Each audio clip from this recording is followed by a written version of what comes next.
Okay, what's up, and welcome to my live benchmarking for the MSI GE76. I am really looking forward to checking out how well this laptop can perform. Like, I'm actually like a little bit giddy because I'm like, we're about to see a really powerful machine. Hopefully, it should perform better than just about every laptop I've tested so far. It's the highest TDP laptop that I've tested to this point. Um, Got to give everyone a few minutes to get into the stream. But while we're waiting, I just want to mention a couple things because I'm gonna have to cut this part of the video out of the VOD while we're waiting. Basically, I just cut this part out. But just so those of you that check this out video, this for those of you that check out the video right away at the beginning, let's mention that I'm gonna have timestamps in the bottom eventually, maybe not right away, but soon, and that an easy way to check the benchmark to find the benchmark that you're looking for, before timestamps are in here, is just look at the bottom uh, names down at the bottom down here, and whenever, like if you're scrolling through the timeline of the VOD, you'll be able to just go to the section of the time when I fill in, like I add that benchmark for, let's say, Watch Dogs or Cyberpunk 2077. Whenever I add the number in, then you can go back and watch the benchmark if you want to. But that's an easy way to find whatever benchmark I've done. Um, just whenever I've added that benchmark data to the list down below. And yeah, so it's kind of like a way to have built-in timestamps, if you will. Just look for when those are been added. Um, yeah, so got to give everyone a few minutes to hop in. What's up, Ali and Ashton?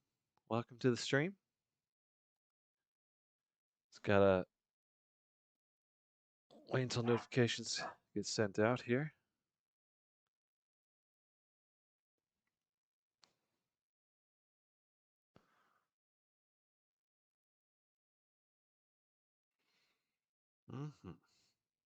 Okay. But I should have everything installed, and I ran like most of the games. So hopefully this goes really smoothly today.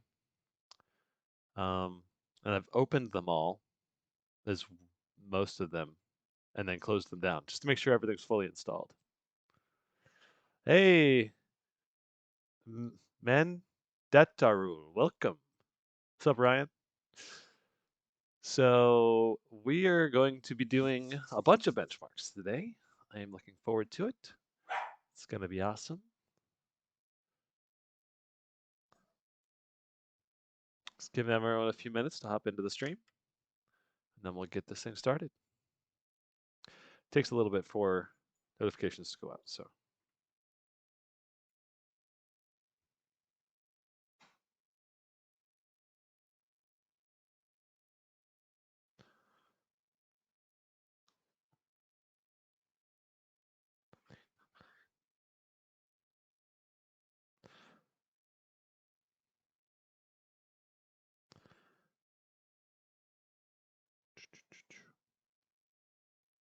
Okay, so it looks like notifications just went out, so give everyone like 30 seconds, then we'll get this thing started.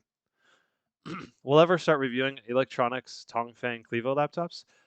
Yeah, so I've got an XMG, what is it, Neo 15, I think? XMG is sending me one of their Neo 15, so a Tongfang chassis, I believe. So I'll have that live benchmarks and reviews sometime soon here. What's up, Josh, the Dodge? Hey, Joel. Yeah, so we're just giving it a couple minutes, or about probably another 30, 40 seconds.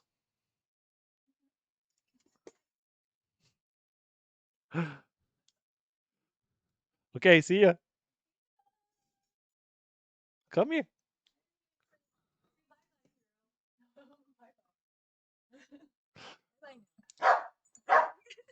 Say hi. Say hi. Say hi to this stream. This is my fiance Carla for anyone that hasn't met her yet. So yeah, and that's Hero, and I've got Zeus down here. He's barking.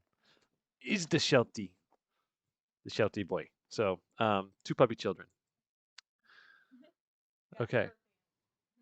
Okay, so let's go ahead and get this thing kicked off with an intro. I am really excited. All right, so welcome to my MSI GE76 live benchmarking. We've got a whole bunch of games for you today. It does help me a ton if you drop a like on this video if you enjoy what I'm doing. And yeah, if you want to support me, there is a spreadsheet in the video description down below that has affiliate links and a whole bunch of information from Cinebench scores to Timespy to my thoughts on the laptops, whether I recommend all the different laptops and whether the laptops are in stock or not. If you want to check out that spreadsheet, then we give you a quick preview of that. But if you want to check out, Mhm. Here's the spreadsheet right here. This will be linked in the video description down below. And if you want to support me, a great way to do it is to just, whenever you do buy a laptop, you can buy the laptop through this through one of the links on here, on the main list here. Because these ones, a lot of these ones are affiliate links, not all of them actually, but most of them are affiliate links, and so they'll give me like a small help support my channel a little bit, you know. So, and of course I disclose all of this right here and everything, but yeah, I've added Cinebench and Timespy scores for all of the laptops now, except for a handful of them that are like not tested yet or I could not find. Like even after searching for like 20 minutes, couldn't find something. Couldn't find the benchmark. So oftentimes I have to do estimates on those ones. But yeah, so there's estimates down here for basically all of them. So it's a great way to compare and contrast all the different laptops. And I even link to where I find the benchmark. So either my reviews or other reviewers or different Reddit users. Um, but yeah, that took many hours to compile all of this, and I'm actually still in the process of hyperlinking everything because I didn't come up with the idea to hyperlink it until like halfway through, and then so I'm going back and I'm hyperlinking a bunch of these still. But it's a work in progress. But I think it'll be super helpful for everyone, whenever you guys are searching for a laptop. Cool. So let's get this rolling, right? So gotta switch back over to the GE76 view, and we've got Timespy queued up. Let's go ahead and open Afterburner, and we need to make sure that we are on stock settings because we did do a little overclock action. Now we are also going to make sure that we're on extreme performance mode for all of our tests today, along with we want discrete graphics mode, so we're gonna have to do a restart. Looks like might as well go and just restart it now. I did update the firmware to the latest version that came out like a week and a half ago, and that was the firmware issue. Firmware is going to just hopefully help improve performance just a little bit. Where do you buy this laptop? So Dunamis, in the spreadsheet I mentioned a moment ago, there's a link in the description down below, but in that spreadsheet, there are links to all the places that I know of pretty much where you could buy the GE76 between all the retailers and then all of the different the retailers and also the specialty shops. So there's a lot of them out there. Sorry to hear your Razer's not doing well, Dunamis. Okay. What are the specs of this machine? That's a good question. So we've got an RTX 3080 in this machine, an i7-10870H. I think this one has 32 gigs of RAM. Just making sure. Yeah, so 32 gigs of RAM, two 16 gig sticks, and they were dual-sided when we opened the bottom up. And then it's got a 1 terabyte PCIe SSD, some nice speakers on it, and trying to think if there's anything else that's important. 300 hertz 1080p display. So sadly, not a QHD display and no option to add a QHD display on it. It's honestly one of the biggest downsides of the laptop, I think, especially at 17 inches. QHD improvement is a little bit noticeable, you know. At least if you have really good eyesight, it is noticeable. In games, not as much, but more so noticeable if you're going to, you know, like look at text, spreadsheets, for example, like my spreadsheet. I love having a QHD display for operating on my spreadsheet. So, how many cores? It's an 8-core, 16-thread processor.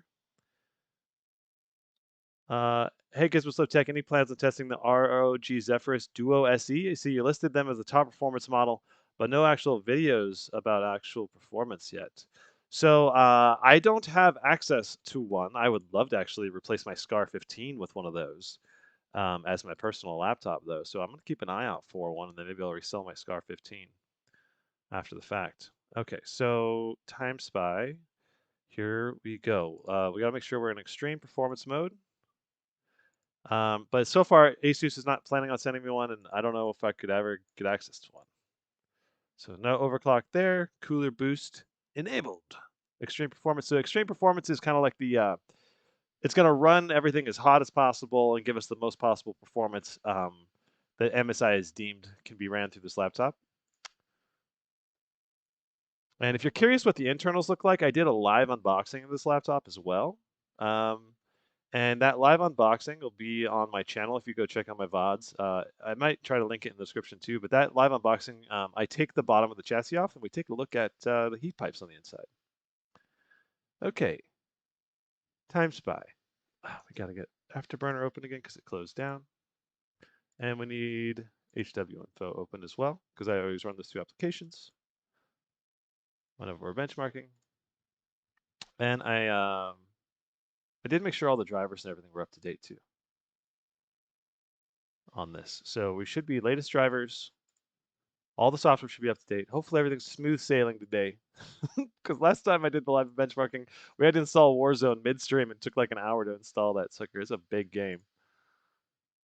Oh, and also, guys, the Wi-Fi on this during the unboxing, it was totally my Wi-Fi and router that was causing the problem. So, all right, is the 5800H 3080 SCAR 15 greater than the G17 3070? Yeah, Vexel, it should be better, but probably not by like a large margin. You know, games with RTX and DLSS, you'll probably see a little bit bigger gap. Like in my testing, my SCAR 15 3080 was only, I think it was like 7 or 8% faster than the Strix G17 that I tested. So it's not a huge gap, and it's a pretty big gap in price. So for anyone on a budget, I don't think it's worth the price jump. Someone in the US already got their Legion 5 Pro with 3060 from Ant Online. Interesting. I did put an order in for a Legion 5 Pro, or I think it's Legion 5. I don't want to say what site it was because I don't know if it's actually, I don't know if it was actually something that is a legit order site. So I kind of only want to, put things on there that are legit. But if I get it in, I'll put it on my list. I ordered it like a few days ago. Question, how does it perform when connected to a monitor? This laptop will perform just as well when connected to a monitor as it does when you are connected to like just using the internal display because it has a MUX switch. At least if you're in the MUX enabled modes, like you're on direct connection to the NVIDIA GPU. So it's going to perform really, really well, both internally and with an external monitor.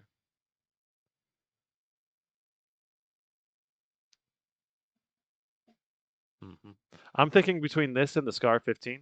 So between the SCAR 15 and this, I'll say SCAR 15 is lighter, much more portable. I like the keyboard better on the SCAR 15, but you're going to get more performance from the GE76. But it does weigh more, and it is a bit thicker. Yeah. How long does the battery last? I have not tested the battery yet, Project Mouth. But from what I've seen, when you have the MUX enabled, it's only like an hour and a half to 2 hours. And then if you're on Optimus mode, it was in the ballpark of like 4 to 6 or something like that. And the SCAR 15 is obviously way better battery life as well.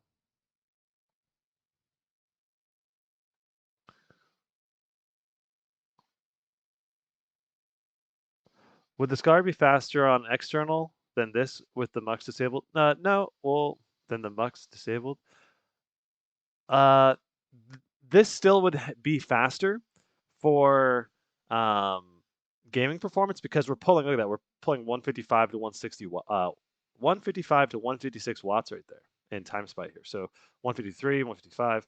So we're boosting up to 155 watts, and the SCAR 15 can only boost up to 130 watts at the peak, unless you flash the VBIOS like I did in that video during the live stream. But even then, this is still perform a bit better, I think. Does the SCAR manage? How does the SCAR manage so much battery life? Because it has the new Ryzen 5000 processors in it, which are 7 nanometers, and they're just much more power efficient.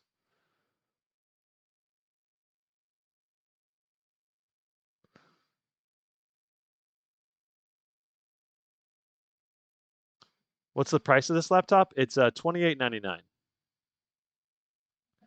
Does anyone else see the Scar 17 on B&H photo for an hour or less in stock? Yeah, it keeps it like I keep missing it because I don't check my email like nonstop. But the Scar 17 and the Strix G17 came into stock today for just like a blip, or at least they accepted orders on B&H photo. It doesn't mean it's in stock. Okay, so we got 12,767 for our initial score. And so the way I do these Timespy scores, these are my official scores, right? So what we do is we record this and we run it again and average the two runs just to make sure that it's as accurate as possible.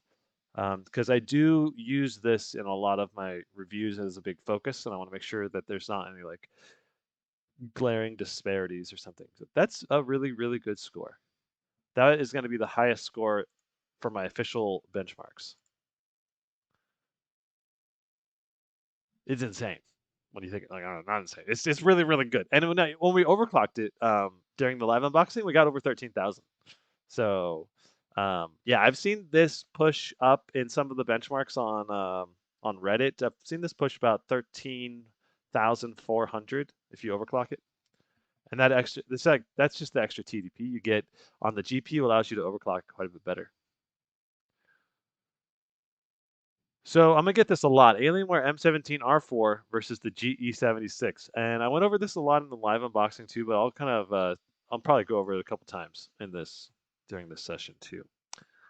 But the Alienware M17R4 can go to a higher TDP on the GPU. It's a major advantage for the Alienware M17. But the thing is, both the GE76 Alien and the Alienware M17 both have a base boost of 150. So anytime you have a game that is demanding on the CPU and the GPU, they're both going to be boosting to the same watts on the GPU, or at least pretty similar watts. Um, so you're basically looking at pretty dang similar performance probably between this one and the Alienware in the vast majority of games, but there will be some where you get an advantage. What's your experience with coil whine? How many units have it? I've had pretty bad luck getting two in a row that screech. Interesting. The Hobbit. That sounds like pretty bad luck. I think coil whine is something that is also kind of um, user sensitive because if you tend to play your games and use your laptop like on silent mode, oftentimes you'll hear the coil whine much more. Whereas I tend to almost always use my laptop with max fans or like at least high levels of fan noise. So it kind of drowns out the coil whine. So like where if the laptop even had coil whine, then I wouldn't even hear it. And then I'm also almost always gaming using these headphones, which are really, really good headphones, and they basically can't hear anything anyway. So I don't notice I'll bet you some of my laptops have had it in the past, and I just never noticed it. But I have noticed it on a couple of them. Usually pretty minor though. I haven't had very many bad cases of coil whine. So what will probably be faster, the GE76 or the M17R4? I think they will be very, very similar, but if you get the M17R4 with the i9 processor, it'll probably be a bit faster, especially in CPU-bound games. And you just can't get the i9 processor with the GE76 because it's just not in stock very much. Yeah. Alienware Area 51M R2 i7 and 2070 Super or this.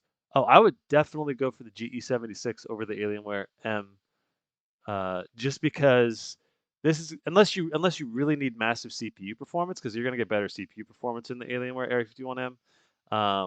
But you're gonna get close to the CPU performance. Well, not really close.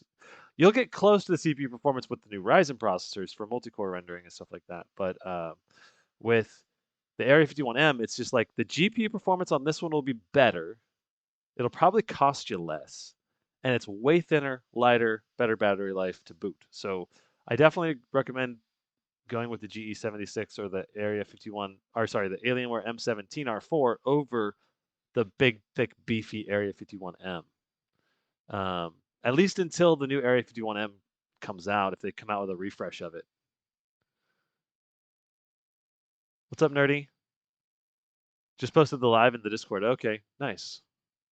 Yeah, I'm having a good day. What's up, Dave? The Alienware is more expensive than the GE76. I think that just depends on which model and how you configure it, because I think the 3070 model for the Alienware M is a lot, quite a bit cheaper actually. Yeah. Okay, so very, very similar scores. We got 12,775 in the first run we got 12,767. So that's only 8 points difference. So we just need to add 4 to this one to average that, and then 9421 to 9421 plus 9457 divided by 2, 9439. I don't even really use the CPU score, so I don't know why I don't like. I use Cinebench as my primary CPU test instead of this. But let's go ahead and run our Port Royale now. And I do the Port Royale just for fun. I don't usually use the data, but maybe someday I will. But so it's nice to capture it for each laptop. But I think some people want to see it, so let's go ahead and run it. This tests the RTX performance of the laptop. Sure, we're good there. Cool. What is a good laptop with a 1440p screen? There's a lot of them. Sam that have 1440p screens. Check my spreadsheet in the description down below. And what my recommendation would be to search for QHD. Like if you hit Control F, you go to the spreadsheet and hit Control F, and then type in QHD. It'll find and highlight all the laptops with the QHD displays on the sheet, and you'll be able to compare them. But a lot of the Asus laptops have QHD. Some of the easier to acquire QHD laptops would probably be like the Zephyrus G15 from Best Buy, which was in stock this morning. I don't know if it's still in stock.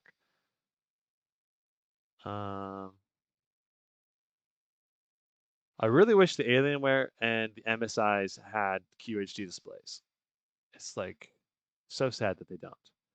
I think the best option for the GE76 for the display option would probably be going with the 4K 120 hertz. Whoa, we're getting some flashy light. Wonder what's going on there.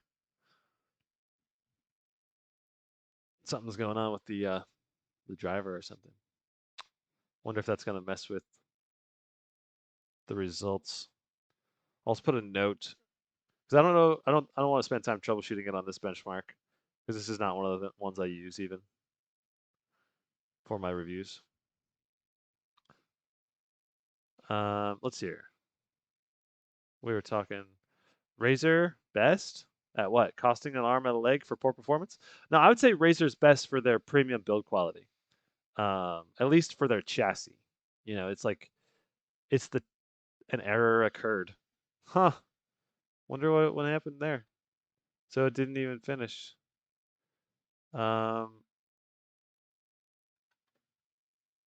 Interesting.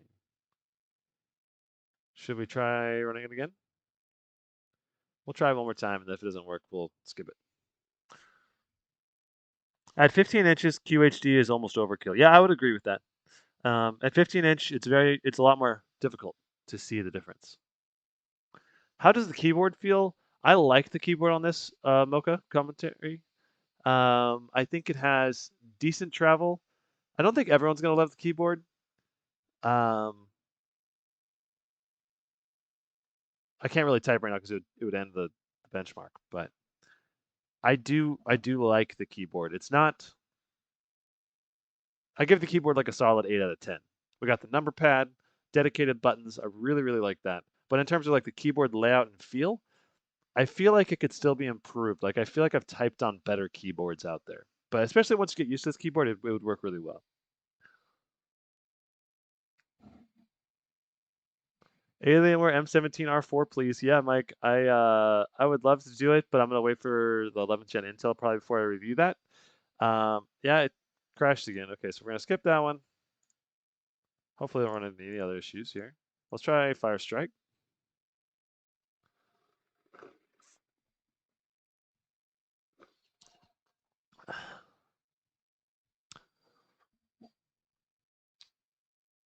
Is the performance difference between the G14 3060 and the G15 3080 worth the 1K?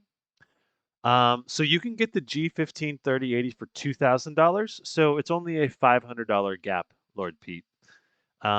It's just that it's really hard to get the 3080 G15 in stock um, at the $2,000 price point. Looks like the laptop turned off. I wonder if it doesn't like.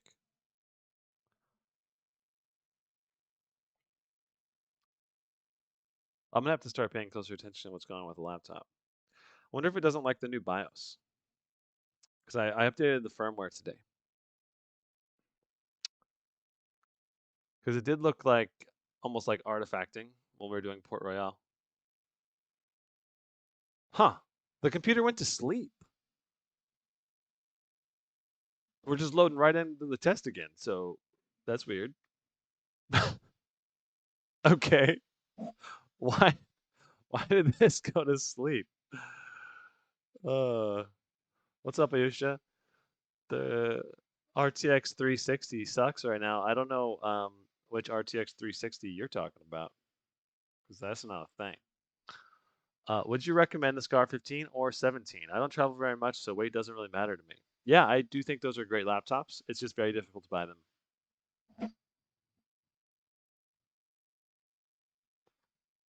My GE76 is on the BIOS it shipped with, and I haven't had issues with mine. Yeah, Nazar. The thing is, I just want to have the latest one in case it improves performance. Sometimes BIOS, tweaks can help improve performance and stability. That's the reason why they usually update them. So,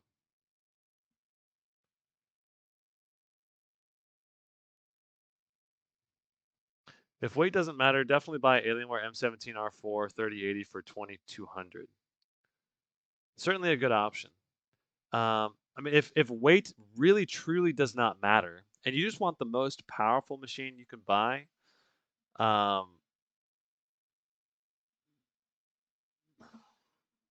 then I think the GE76 or the Alienware M17R4 are two really, really good options. Just kind of weigh the pros and cons between them. Another potential option would be getting like the Clevo with the desktop processor in it. So, would next gen Intel be something to outshine the 5000 series from AMD? Maybe Vexel. We don't really know exactly how well it's going to do, but it should at least be an improvement compared to the um, when you compare it to how the Intel desktop 10th gen versus 11th gen desktop launch went, because those were two 14 nanometer CPUs, whereas with the Intel 10th gen to 11th gen for laptops, it'll be going from 14 nanometers down to 10 nanometers. So we should have a power efficiency improvement, which is even more important, for laptops.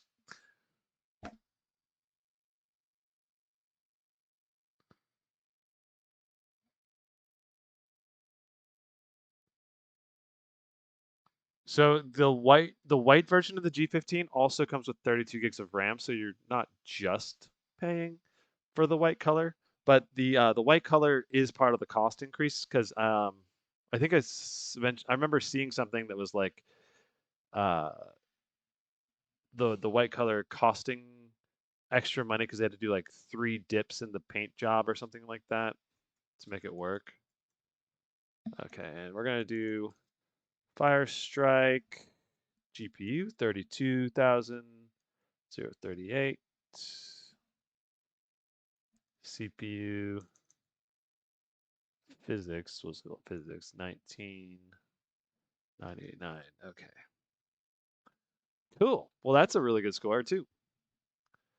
Very, very nice. Let's go ahead and let's just knock out Cinebench right away here at the beginning. So get our synthetic test out of the way, and then we'll get on to the games.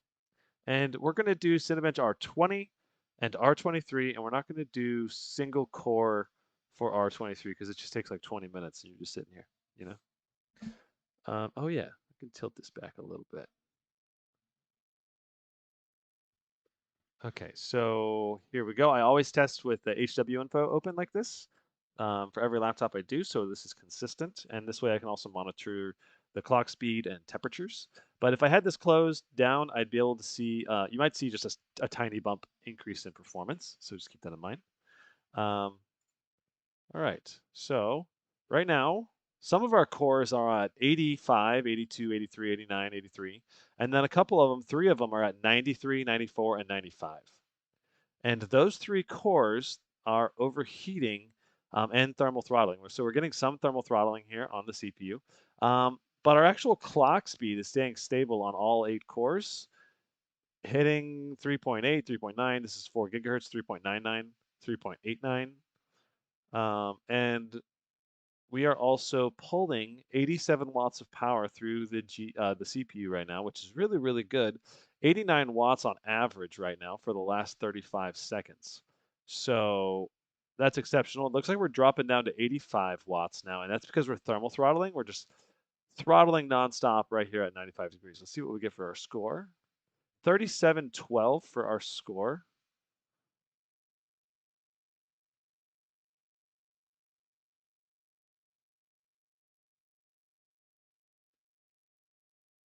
So now that this is basically we went through the initial turbo boosting phase where we had like maximum possible turbo boost, higher than average TDP, and now we're just sitting here at 95 degrees thermal throttling, and we're hitting at 85 watts of power, which is a really good power throughput for the CPU. Like, don't get me wrong, that's really good. It's just I wish our temperatures were a little lower.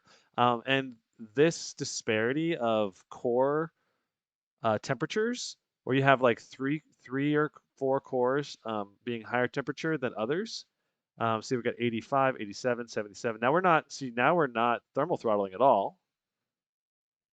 We've come back a bit and we're averaging 87. And it's because our long power limit has engaged. So we have a short power limit where we can go up to probably looks like 90 watts or very close to 90 watts. Um, and now we're hitting the long power limit of the processor and we're at 76 watts. And now we're no longer thermal throttling, we're just power limit throttling. So that's pretty good in terms of like 3608 for our second run. I mean, that's really good amount of power throughput. It's just it's not quite the maximum possible performance for the CPU because I think to hit the maximum possible performance for the CPU, you've really got to push closer to like 100 watts of power throughput. Uh, and quite frankly, I'm kind of okay with this on this laptop because uh, this is a gaming focused laptop.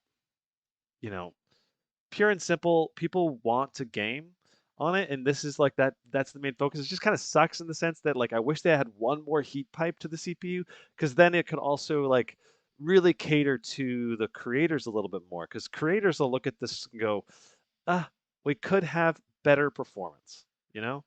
We could have like you're giving up a little performance if you go with this one, for example, instead of the Alienware M17 R4, which I'm pretty sure would have an extra heat pipe to the CPU and be able to push like nonstop 100 watts of power to the CPU. Though I haven't tested the Alienware M17R4, but when I tested the Alienware M15R3, I could push like nonstop 100, 105 watts of power to the CPU, no problem. So 3684, we're going to start capturing this data now. So I always capture it when we get to the long power limit. 3684 for our first run. So we do 5 runs and then we average them together. That gives me my Cinebench R20 score that I use for my benchmarking. Okay, going back to some questions. From your chart, best bang for the buck is the Strix with 3070, especially with an external monitor. It's the Hobbit. That's from all of the laptops that I've personally tested and benchmarked. The Strix G17 is really, really good. Though check my latest videos out because I think there may be some that are slightly better or really close. I'm anticipating that the better bang for the bucks one, but the best bang for the buck laptops will be RTX 3060 laptops like the Gigabyte G5. I think that one's going to be even higher scoring on the best bang for the buck. Um, so just keep that in mind I think the very best bang for the buck gaming laptops will be like the cheap 3060s, and then the next best will probably be like the cheap 3070s. And you really want like a high TDP and a low price if you want the best bang for the buck gaming performance. 3690 for our second run.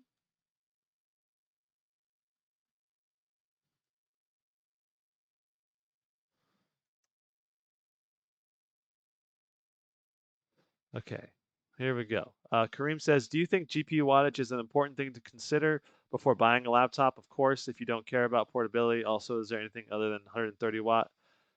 In any way, it can be better than 140 watt. So,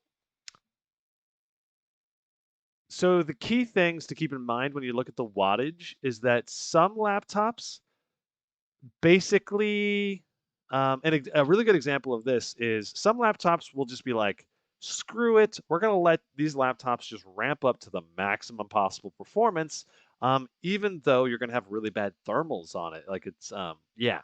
Like an example of this would be like the electronics laptops or the Tongfang laptops.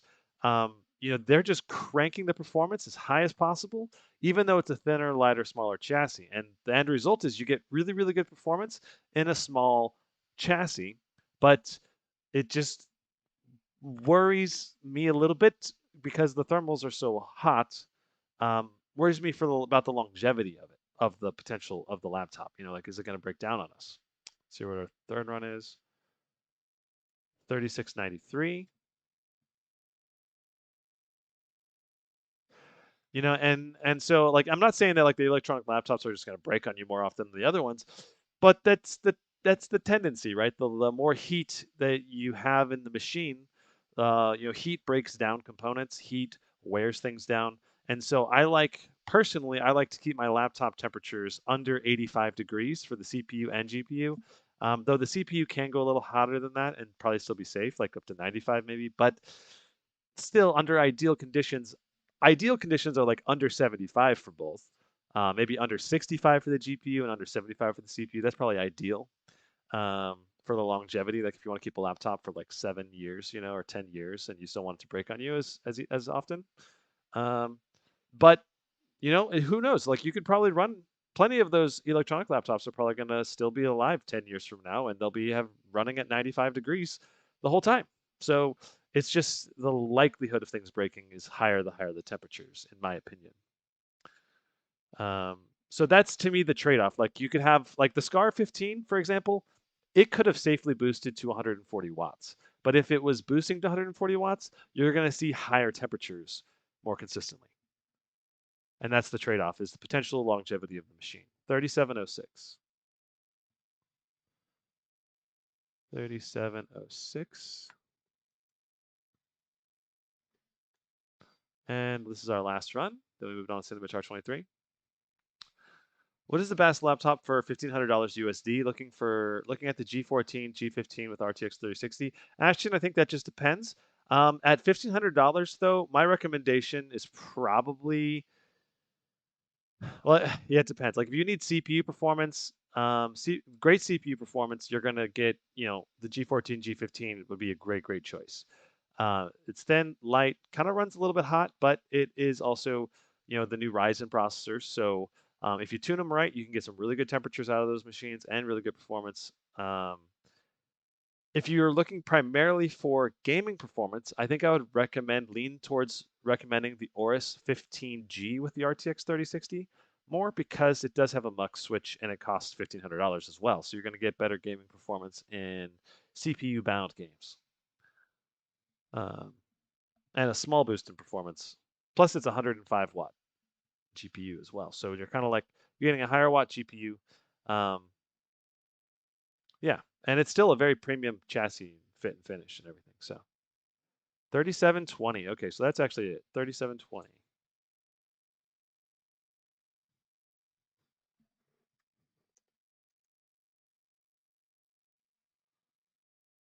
Cool. All right, so on to Cinebench R23.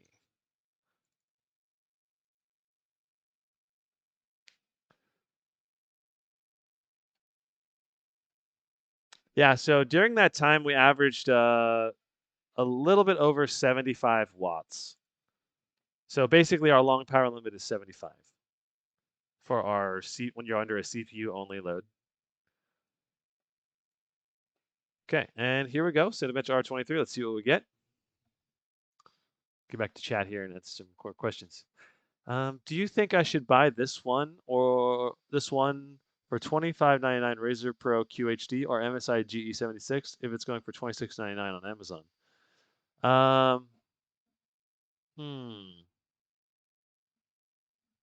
Depends. It just depends on what you value. If you value a thinner, lighter, I don't know if they're lighter. They're probably pretty similar in weight, but certainly thinner.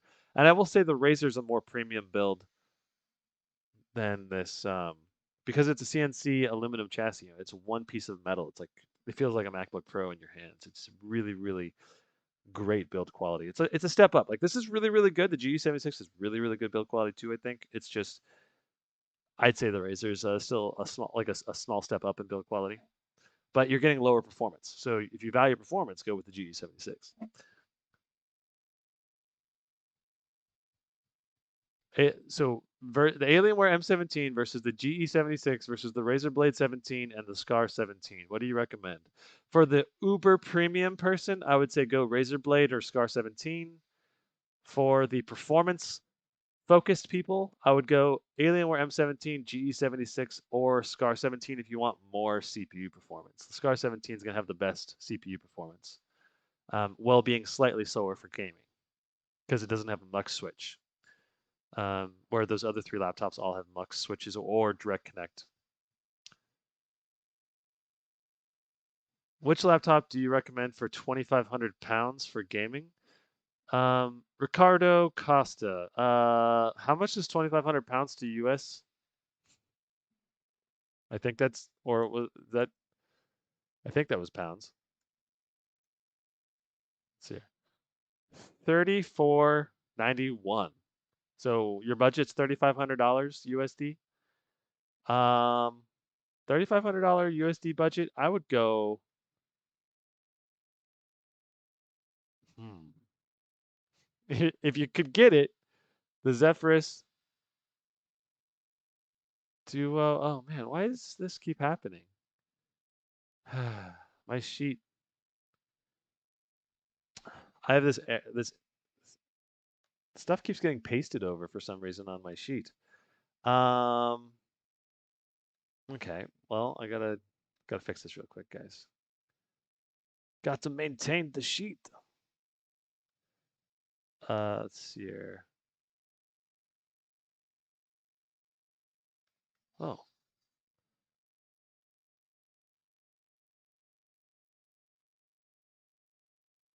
cool.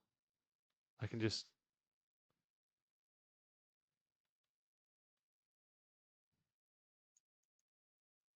do that. Nice. Okay. Cool. Now let me go back. So for $3,500, I would go probably Zephyrus Duo 15 if you can buy it. Another option would be the MSI GE76 Dragon TM Edition. That thing is awesome. All right.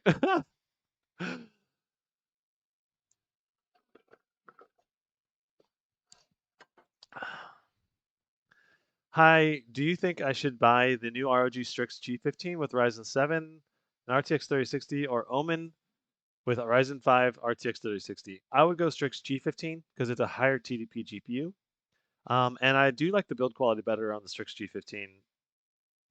That's euros, bro. Okay. Thanks, Ricardo. Just whenever you guys ask a question, ask it and convert the currency to USD before you ask it, so I know the value. That's funny. Ricardo, we're gonna run some games. Don't worry. They're coming up very, very soon. If you can find the damn Duo SE, yeah, right. It's very, very hard to get the Zephyrus Duo 15. Though I would buy one if I could. Heard the GP66 is really good too. Yeah, it's real. I think the GP66 is one of the best bang for the buck laptops. It's one of my recommended laptops, Rob. Um, it gets over 10,500 in the Timespy, and it's only I think 1,700 bucks for an RTX 3070. So if you're looking for right around the 1,700 $1,800 price point, it's a great competitor to like the Strix G17. It just has a lot slower CPU than the Strix G17, like way slower. So that's why I would still recommend the Strix G17 over that one. What is the max temps on the GE76 under load? And March, well, we'll see under some games today. We'll have the MSI Afterburner running, and we'll be able to see what our temperatures are like. So taking a look right now, for just the CPU under maximum load with Cinebench R23, we are averaging for our temperatures 89 degrees. Well, let's just go ahead and I'll reset this and let this just start calculating from scratch here. Um, but you can see right here on our hottest, our warmest CPU cores, we're hitting 90 right now. But the vast majority of CPU cores, we're hitting like 81, 84, 82, 78. And then we have like two or three that are spiking to 89, 90. And that probably means that the CPU pace job or the pressure on the CPU die from the heatsink is just not even. So like two or three of the cores just aren't getting as much cooling as the rest of the cores. So repasting this, you might see an improvement in CPU temperatures by notice.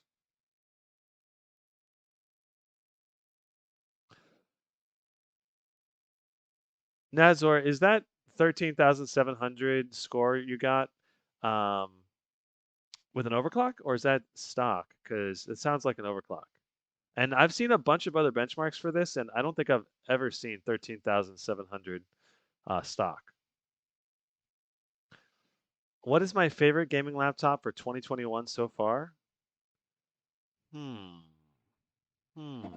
Hmm.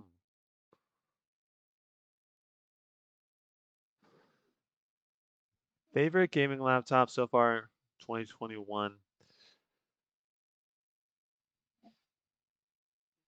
I'm probably leaning towards like probably the Zephyrus Duo 15. I really love the idea behind the Flow X13. It's just they because you got the small little laptop with the high powered GPU and the external, and it's got a great connection for like great performance. Um, the problem is it doesn't have a good internal display. Um, the internal displays have ghosting and a slow response time, so I'm just like, I was gonna buy one and actually use it, and then I was like, oh, the displays kind of suck, so I'm not gonna get that. Um, and then I think some other standout ones would definitely be this GE76. I just wish the GE76 and the Alienware M17 had Ryzen CPU options. So as it is, I'm kind of looking at like the Scar 17 as one of my top picks, and the Zephyrus Duo 15 as another top pick.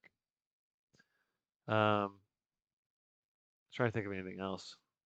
It's like truly stands out. The Legion, the new Legion, like 7 Pro, Legion 5 Pro, all of those seem very promising as well because you get screen brightness, response rate, you can get a QHD option, a high TDP, you have a mux switch. It checks a lot of boxes as well. But I haven't been able to check one out. I've only been able to watch a few videos on it. So, hey Artur, you're using the mux command. Yes. Ah, awesome. Uh, that's great. I need to set up some more commands. Okay, Lufu D. Roy PRS says even if they had Ryzen, it would not bring much. More efficient but limited TDP for GPUs, anyways. So, Lufu, like for a pure gaming perspective, definitely it wouldn't be that much different. But for example, I edit a lot of videos, right? So I really want to have great CPU performance as well.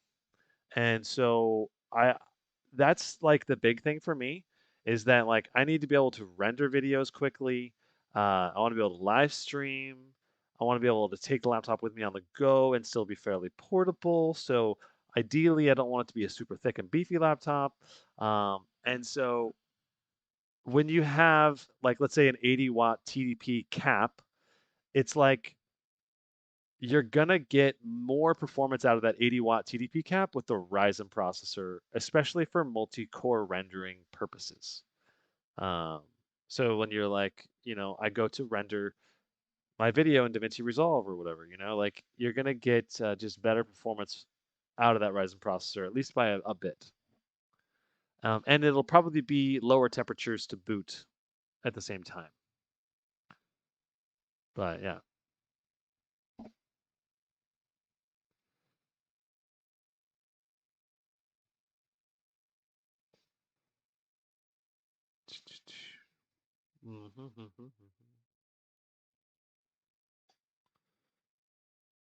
The 5800H is a bloody beast. Yeah, it's pretty dang good. Especially for the price. Like they're not charging very much for some of those laptops. Like you can get an Omen 15Z with the 5800H and an RTX 3060 for only like what is it? Like I think it's like 1250 or something like that. Um, Price point is really, really good price. A little under that, I think, actually. So for Cinebench R23, we got 9535. Time to move on to some games. 9535.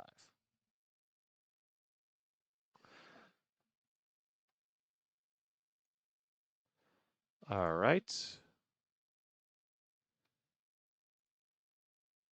We'll just work our way down the list here. CS:GO, what you got for me? I'm expecting some big time numbers in this game. This should be really good. Do you think the GE76 will be available to buy with the 4K 120 hertz in the US? Maybe. I have yet to see it though. I would love to see it for sale. What is the best RTX 3070 gaming laptop? Do not worry about the weight since I have a car. I don't cry when taking the stairs. uh, the highest performance RTX 3070s are going to be able to boost to 140 watts. So you have like the Alienware M17R4 that can do that. Some of the electronics laptops can do that.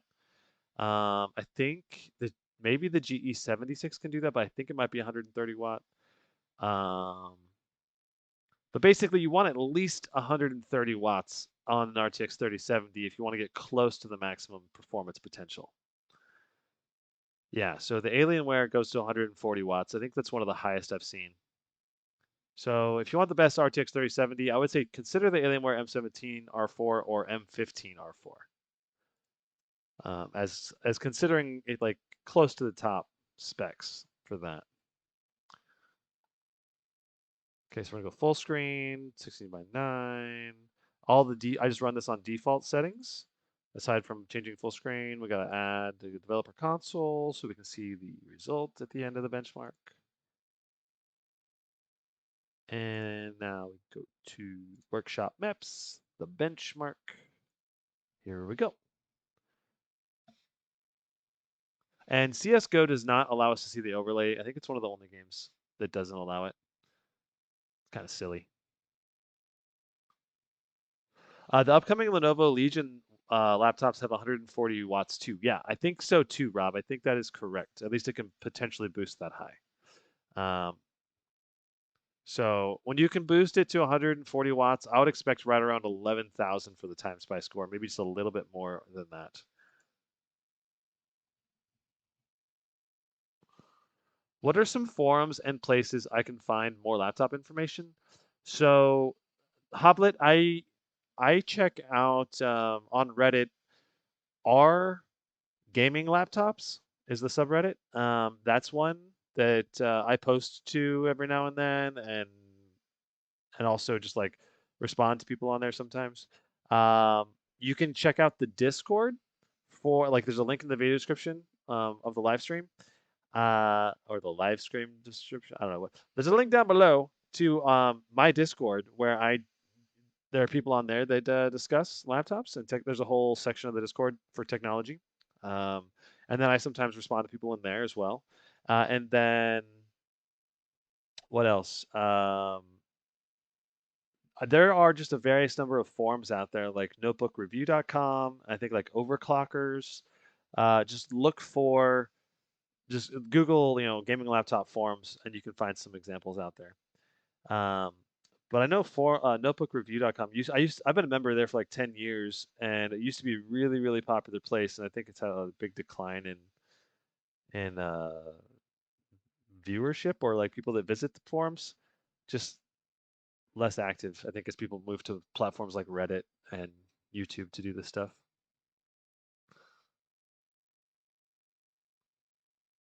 Okay, so let's see what kind of frame rate we're getting. Well, I mean, right now we're getting over 300.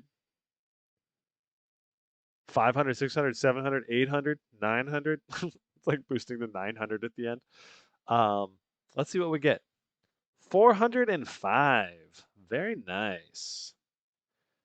Very, very nice. 405. CSGO.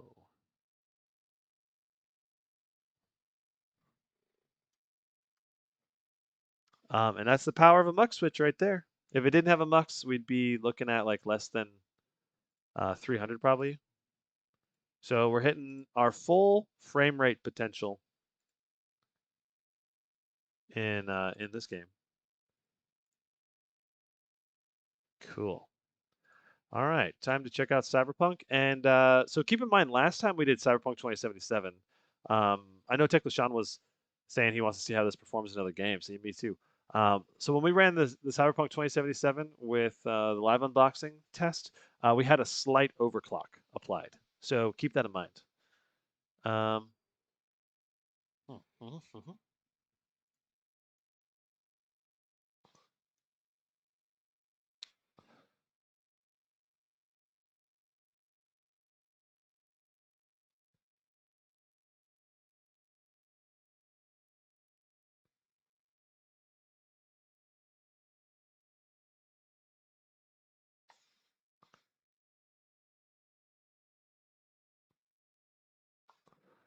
What's my main gaming laptop? I use the Scar 15.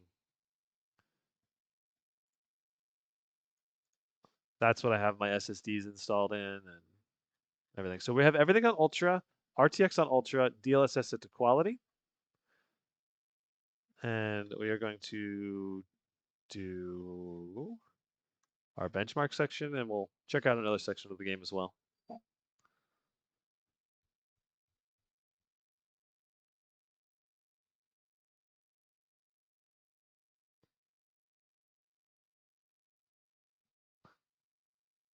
Subishito says, I wonder why my 10875H got a lower CPU score in Timespy, 9219.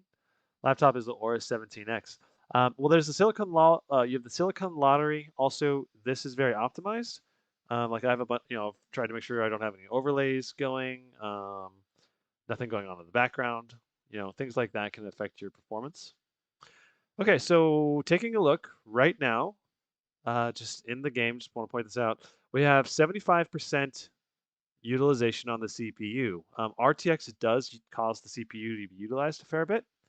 And then for our GPU, we're only boosting to 142 watts with 97% utilized. So we're not quite fully taking advantage of the GPU, but pretty close. But just notice that we're not at the full 150 watts of usage, which is pretty normal for a lot of games. Okay, let's see what we get. So 71, 72.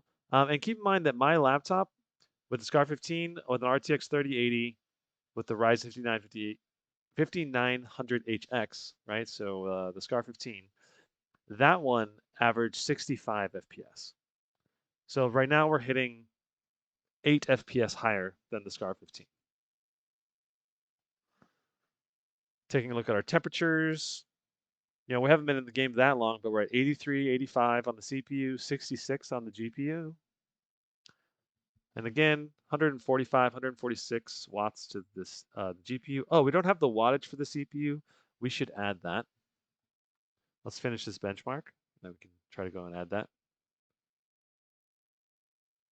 Okay, so 7257.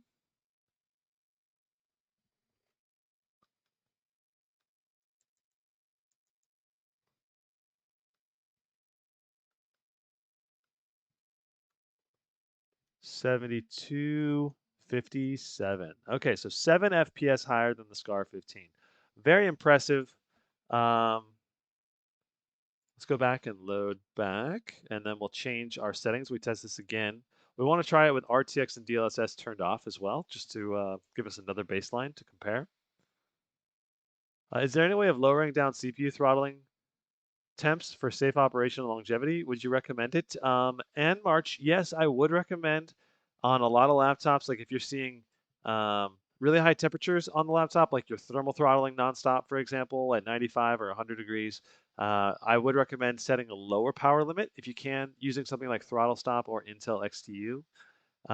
And I think it's a little better to be at like 85 degrees than it is to be at um, maximum performance. Like I would happily sacrifice a little bit of performance, like 5 or 10% of performance, to have a laptop that is going to hopefully last a lot longer, right? So that's generally my recommendation. Plus, the chassis on the laptop will oftentimes run cooler and be more comfortable to game on as well when you're not nonstop thermal throttling. Okay, so we turned off RTX and DLSS. We're on standard rasterization for shadowing now. Let's go ahead and see what we get here. So I'm expecting lower performance because we have DLSS turned off now. 59 FPS right now. Tech with Sean, they usually only get full dynamic boost with light CPU usage, and RTX DLSS takes more power, CPU power. I've noticed less wattage boost with RTX on. Yes, that is true, Sean. Correct. I just kind of wish that we were seeing the full 150 watts here for our power, but it's getting really close to the 150, so it's acceptable still. 56 FPS right now. It's very good.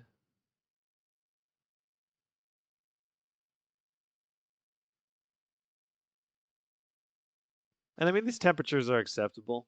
56.47. All right. Let's put that in. 56.47. So the first number in the benchmarks is the average. The second number is the 1% low. And let's just load into the other section of the game. Right here. Yeah, right here. Cool. Does DLSS do anything to image quality? Ricardo Sammy actually did a video about this. So if you want to search on my channel, you can check it out. But I was like comparing RTX on versus off and DLSS enabled versus disabled and all that. And the different levels of DLSS. And yeah, the image quality, you get like little artifacting with DLSS. And but it's hardly noticeable. When like it's almost impossible to notice on the quality setting. Um, and if you go to lower, like the lower you go to performance, balance is very hard to notice too. Performance becomes pretty noticeable. Ultra performance becomes very noticeable. Um, but the ultra performance, especially at 4K, looks really, really good still. At 1080p, I think it's not worth. At 1080p, it's not worth going below. I think it's not worth going below. What am I trying to say? Quality. I would keep it at quality or higher for DLSS at 1080p.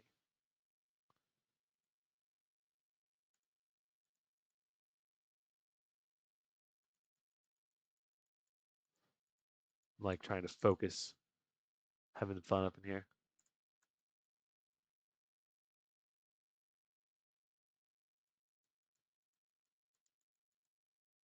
This guy's got to run back through the wall and shoot at me.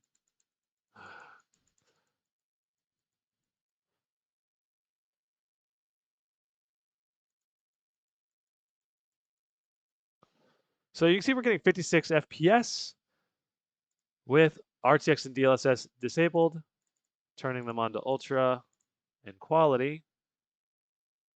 Let's just get an idea. Yeah, still 70 FPS here. I mean, it's noticeably smoother when you do this, and it's RTX and DLSS too. It looks better. You know, looks awesome. Cool. All right, so on to the next game. Exclamation mark DLSS. That's a good idea. We should do a new command so that you can do the link to the comparison video. Artur, do you want to be a mod and set it up to do it? I guess maybe we can. Uh, Archer, if you want to do that, we should just get you hooked up with Nerdy, and you can message Nerdy the command and which video to add. Performance is really stable. Yeah, Alesso, it's a very, very smooth frame rate on Cyberpunk, um, with very, very high 1% lows.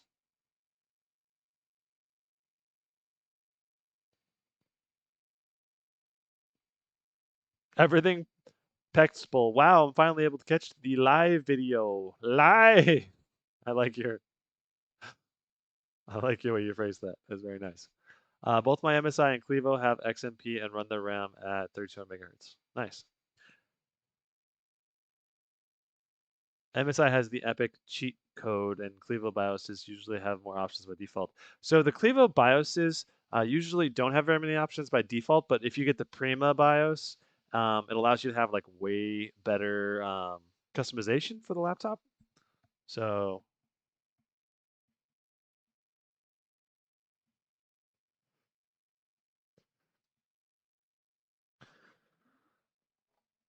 let's see what we get in Far Cry 5.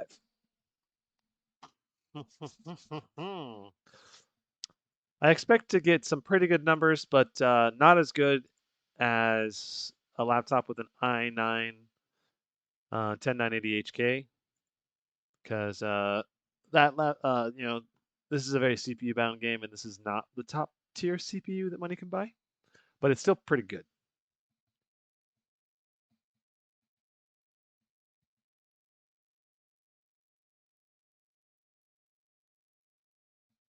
Okay, Artur, I've added you as a mod.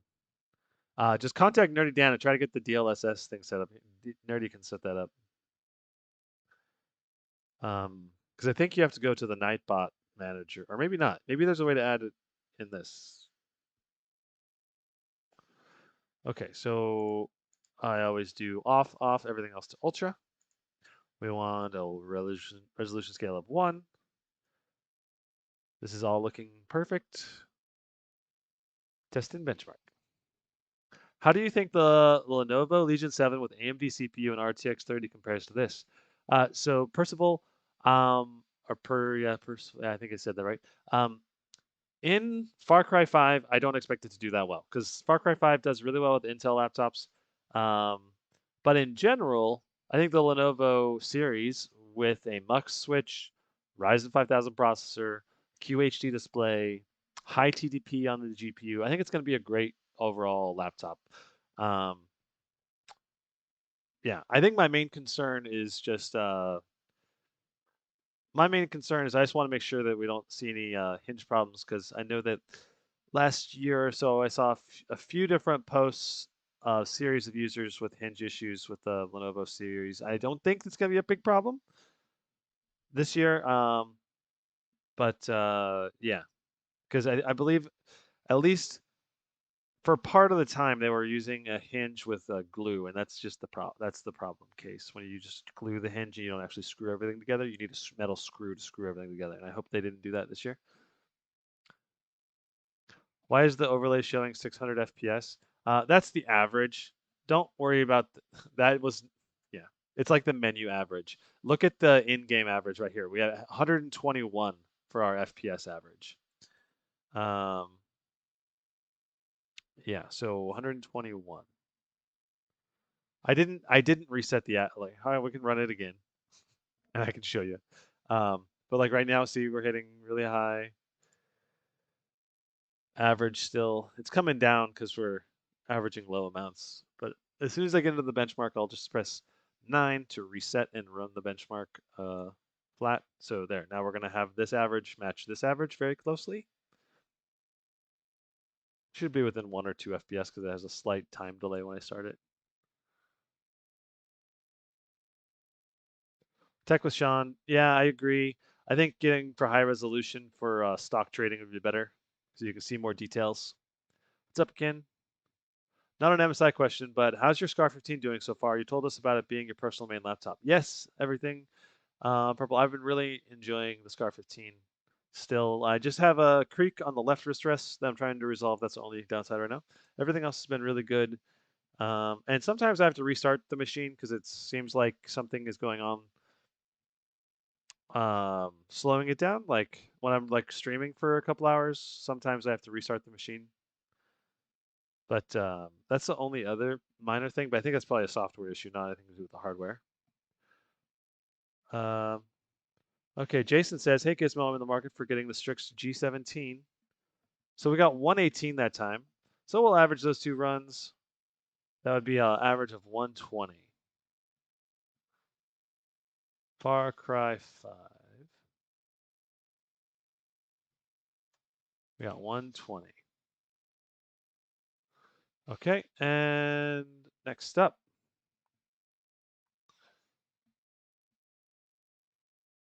Okay, so we were in the middle of saying something.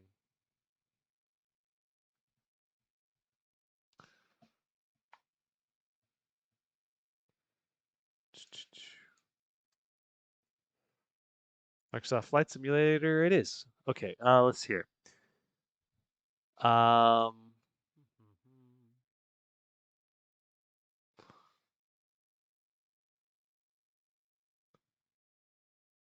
have you talked with Jared's Tech about his experience with the Legion 7? No, I have not, Weston. But I did watch his video today on it, and it seemed to perform really well. Intel still has a lead in certain games just because it's more optimized. Some games are more optimized for Intel, or Intel is slightly better at certain titles, but it's like marginal gains. But then you get big gains in multi-core performance for the AMD CPU. What was my first gaming laptop? Oh, I think it was about 1997. My dad gifted me his old Windows 3.1 laptop. I played MS-DOS games on it and Minesweeper.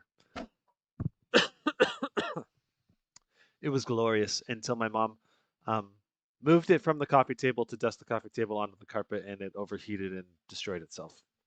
And I was one very, very sad 10-year-old boy. Okay.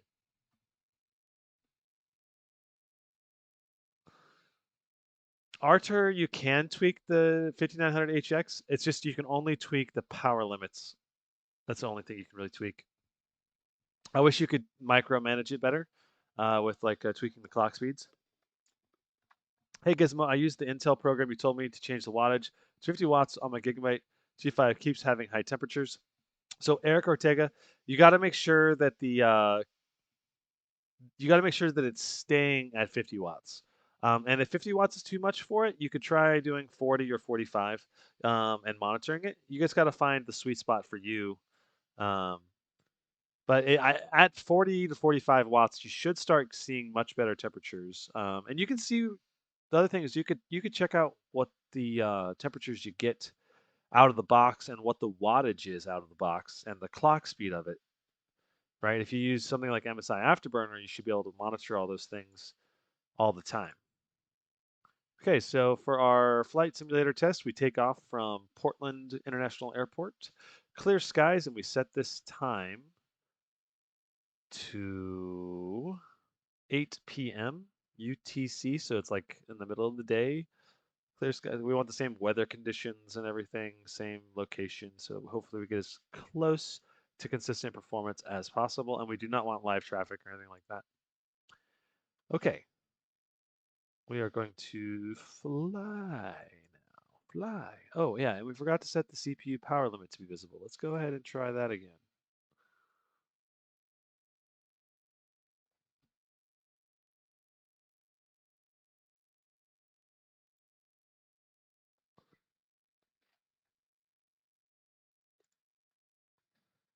CPU package power is what we're looking for.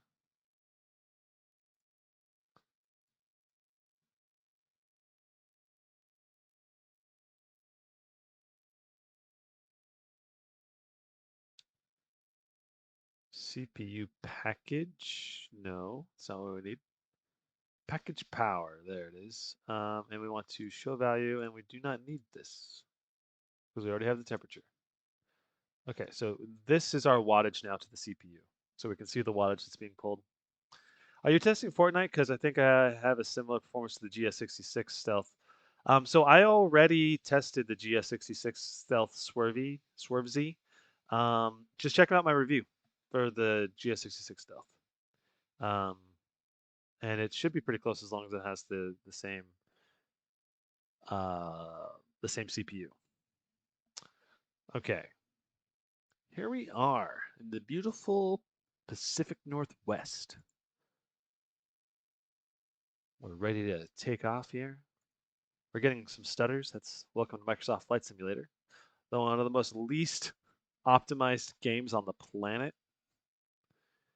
Let's see here. I believe is it F3 throttles up, right? F3 does maximum throttle, and then we do 9 and P to release parking brake and start the benchmark. It's like hard to remember all the controls in this game. Okay, and then we just we go down the runway and we take off. And we're getting roughly the same FPS as what I would expect. Oh, I did not check. I mean, we should. I'm gonna have to restart this. We should still be on ultra. We want to make sure that we're on ultra settings. Ultra settings with no VSync. Yes, 100% scale resolution. Apply and save.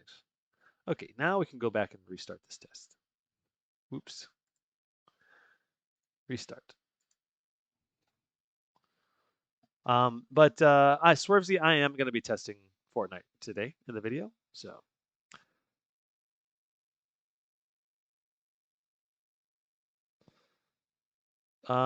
so Jason, in terms of RTX 30, the Strix G17 versus the Zephyrus G15, if you want pure performance, you're going to get more performance from the Strix G17 slightly, because you're going to have a higher TDP on the CPU and the GPU, and that's going to give you better performance all around. And it'll save you a little bit of money.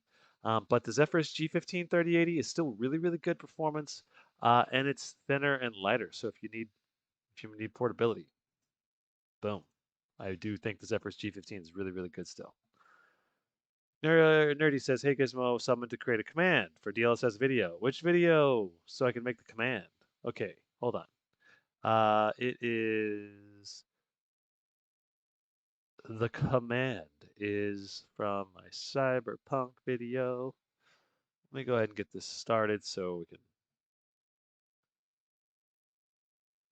we're getting the throttle up to maximum.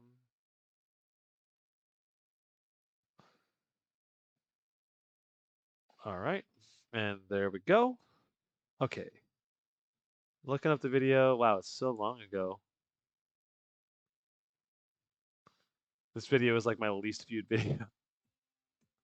Whoa, quiet down there. Okay. Um, Here is the link, nerdy. That you can do hashtag or exclamation DLSS for that. Wow, we're only getting 22 FPS. That is really not great. We're getting better FPS on a lot of the other titles. Okay, so 2315 is what we get for Microsoft Flight Simulator.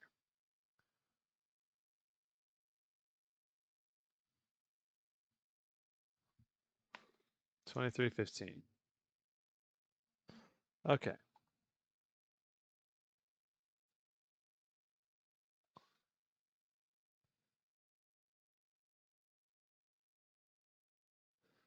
Cool. Red Dead Redemption 2. Let's run you next. I don't know why they're saying they're running. They're clearly not running.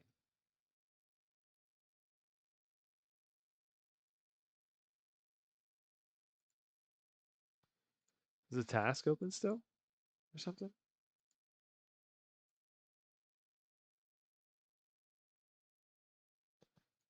Oh, it was just, it thought it was running. It wasn't running. Okay.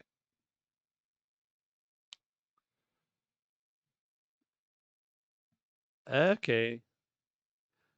Add, add, exclamation, add com, DLSS here. Okay, cool. Thanks, Nerdy. Um, RTX 2070, 115 watt versus RTX 3060 Max Q 75 watt. Which one is better? They're going to be very similar in performance, Khalid. I will say that the 2070 is probably going to perform worse in RTX and DLSS titles than the 3060. But other than that, a lot of the games are going to be pretty similar. But I'd probably go 3060 if it was me. But please don't repeat your question over and over, man. Yeah. Well, just ask your question once, and if I don't respond, you can ask again in like 5 minutes. Was some core component of Far Cry 5 running that made Microsoft have poor performance possibly? Nuzhorror, it's a really hard game to run. But no, what it was is the Ubisoft launcher was running. And that's why. So maybe I should rerun it. I do like to make sure that nothing else is running in the background. And it is CPU bound game, so yeah. Yeah, I should rerun it. Yes, I'll rerun it. I'll rerun Microsoft Flight Simulator. The demand for perfection inside of me is like, it probably is not going to be any different, but I absolutely will. I must.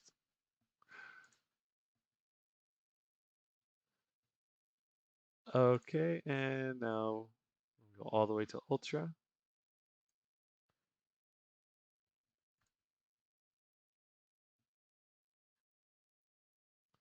Perfect. So we set everything to Ultra.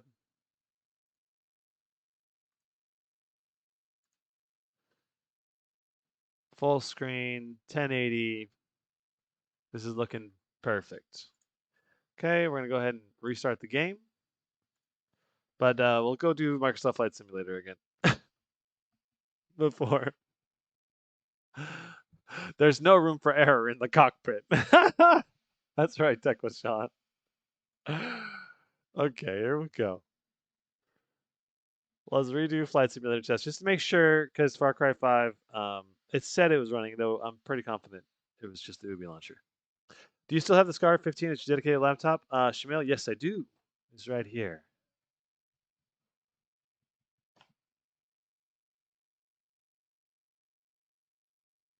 Bump up the resolution scale. The resolution scale was at 100%, but if you want to increase frame rate, yeah, you could reduce that.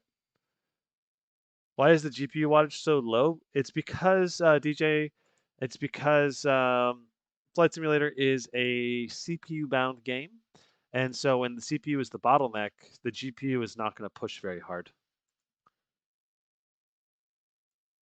and you're going to end up with significantly reduced frame rates when it's a CPU-bound game.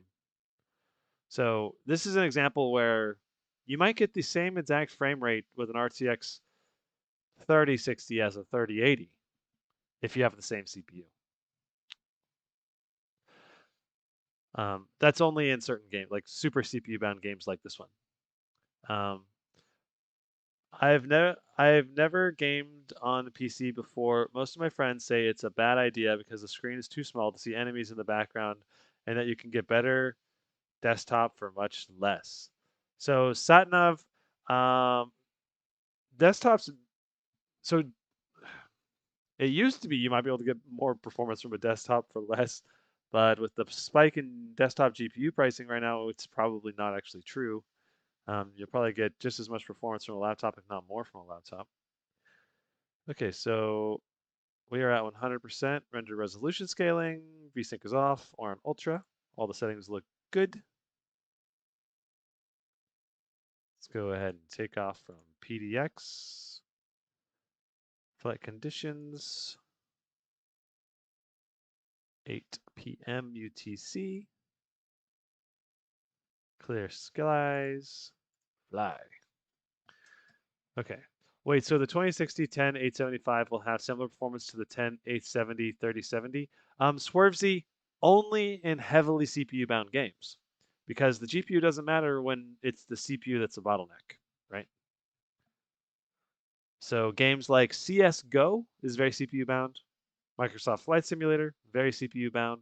And the thing about Microsoft Flight Simulator is that it only uses, I think, one core, 1 to 2 cores, and that's the reason why it bottlenecks so dang hard on the CPU. Interesting. The laptop restarted again for some reason. I don't know why.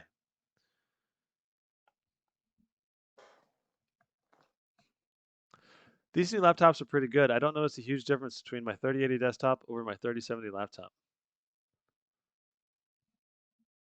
Fortnite is very CPU bound, Swervesy, if you're running on low settings. If you're running on high settings, it's very GPU bound. So it depends on how you want to run the game. Like an RTX 2060 on Fortnite with a great CPU is going to put out really, really good frames per second.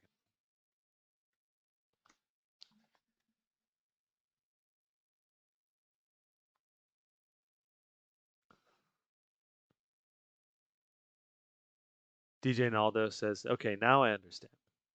Cool.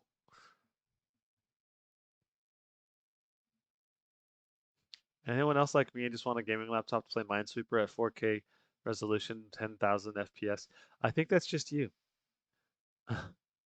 Is that what happens to your Scar 15 too, the restarting? No, it doesn't restart on me. Everything works well. I don't know why this restarted. Maybe some driver or Windows update was going on in the background or something, but I checked to make sure Windows update was, I don't know why it restarted. I might message MSI. Sometimes there's a few different reasons why things might restart. Like if some application makes it restart. If your GPU or CPU crash, you can sometimes cause a restart. Um, just looking at the video feed here. Looks like we were just loading in.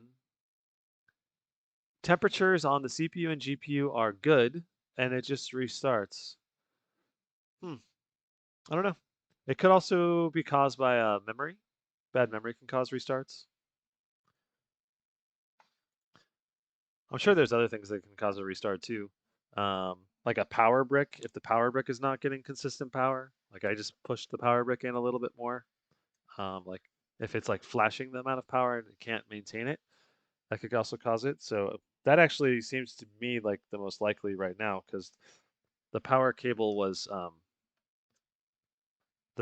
slightly out a little bit just now. Um, but I have no idea.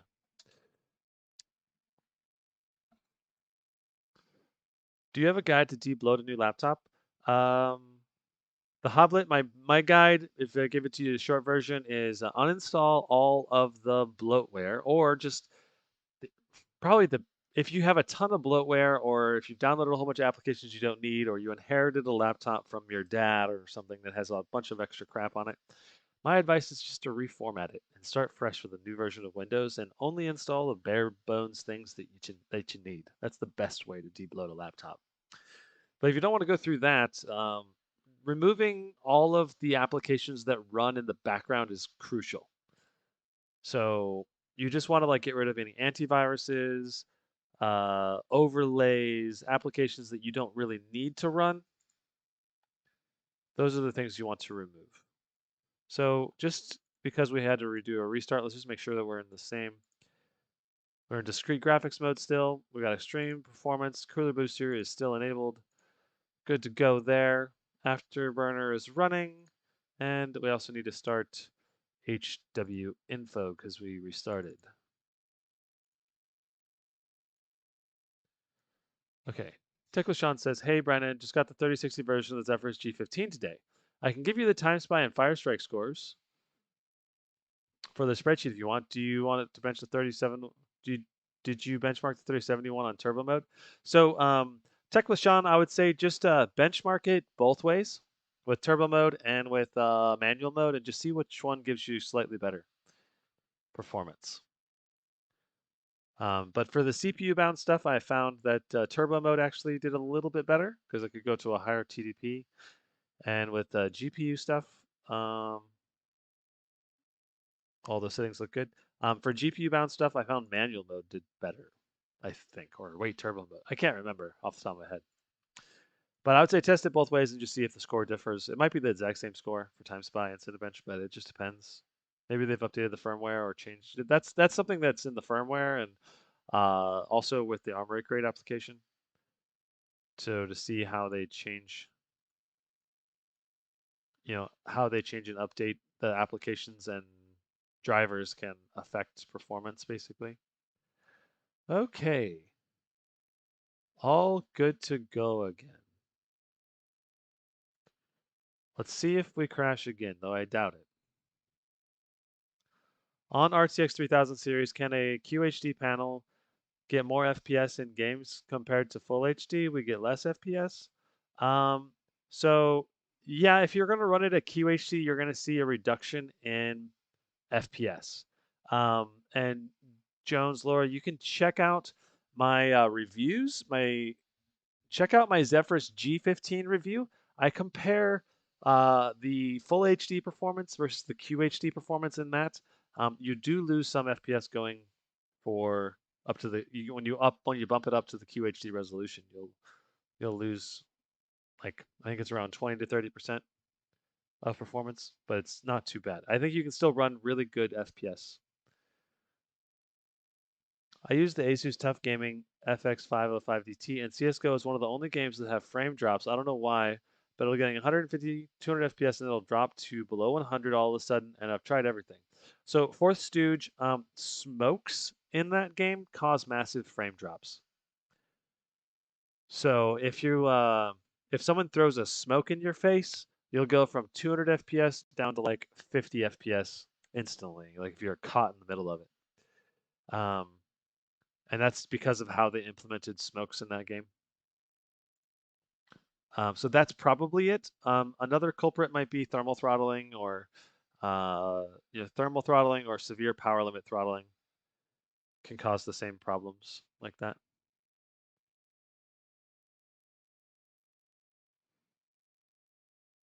Okay. Hey, Brennan, I'm confused between the GE76 and the Strix G15 2020. I want it for gaming and college purpose. Which one should I get? Um, hmm. Between those two, I'd probably go GE66, but it would depend on price and other features that it comes with. Hey, after this restart, looks like we're getting some higher FPS. So maybe it was worth retesting this. Well, let's see what we get for averages here in a second.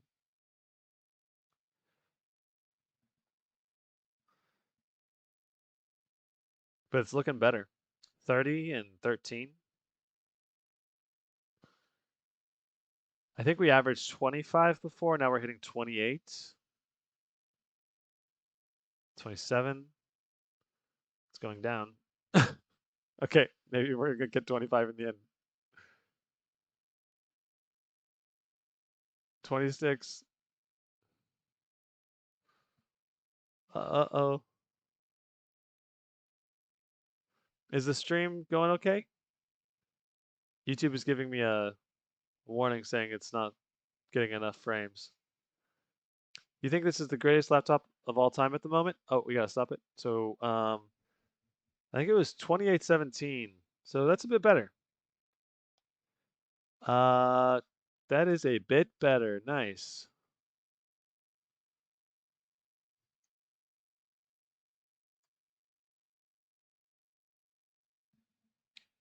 Cool.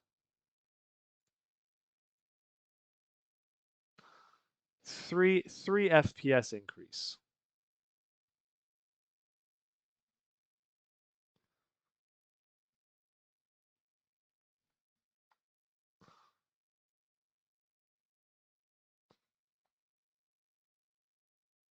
It dropped a few frames a minute ago.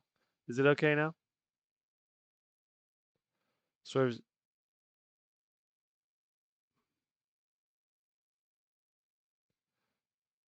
Yeah. Alienware has true no glare screens. Very good 2021 screens. Gizmo, thanks for helping me with the decision. No problem, man. Uh, no clue if you're a man or not. Anyway, okay. Here we go. On to the Red Dead Redemption. All of our graphic settings should be set up correctly already. Eric Ortega, memory. What do you mean memory? Question mark.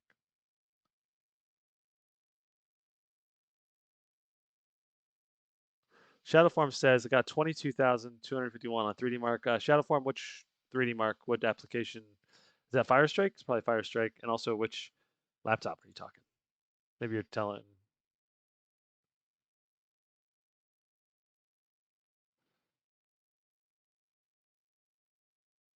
I just need a laptop that does no less than 1080p max graphics and to never drop below 60 FPS. SatNav, there's a lot of applications or a lot of laptops right now. I think any RTX 3060 laptop will be able to play 1080p above 60 FPS and 99% of games, even in that max settings or close to max settings. It's just going to depend though on what game. A very few number of games will be less than that. 1080p, everything is set to ultra. I think we're good to go. Oh wait, we gotta click run benchmark from there. Run benchmark test.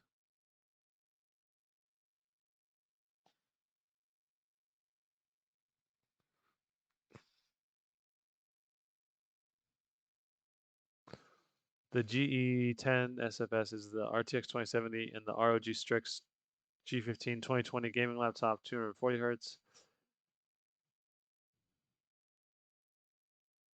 Toxic Jerry, I need more info than that really to be able to tell, and I need the pricing.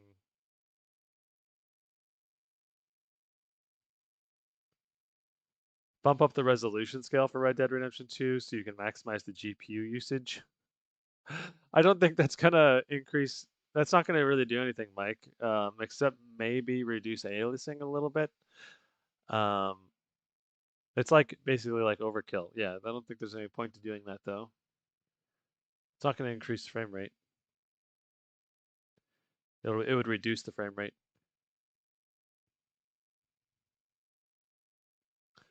It's my cousin's Alienware Area 51M R2. I can send you the vids. Okay, gotcha. I was trying to see what's better, this or the Alienware Area 51M R2. I mean, I would say definitely this is going to be better shadow form. If you're just looking for the most frames per second. Am I going to play Fortnite? Yes, I am. It is in the queue. Why does the Intel program you told me about say that my 3060 on my Gigabyte G5 only has 4 gigs of memory? I don't know. It should have 6, I believe, right? Getting both for around $1,300. Um, okay. GE76 2070. Toxic Jerry, I don't think you can go wrong with either of those, honestly. So just pick the one you like most.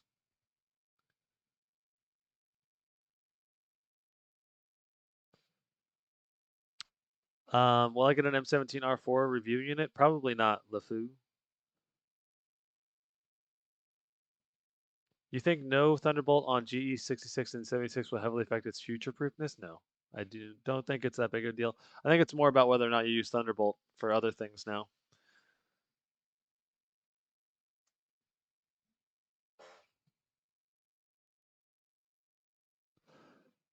Might not be necessary for others, but I'm really curious on the keystone for the Scar series can do. Do you have any other discoveries on what it does? Everything purple. Just check my Scar 15 review. I go into detail on the keystone in that video. Like I talk about it for like 2 minutes or something like that. It's just a nice feature to have. Yeah, Thunderbolt's pretty nice to have. In case you want to use certain external hard drives or accessories, or an eGPU if you have a weak GPU. But I don't think an eGPU is a good choice if you have something like an RTX 3080 like in this one.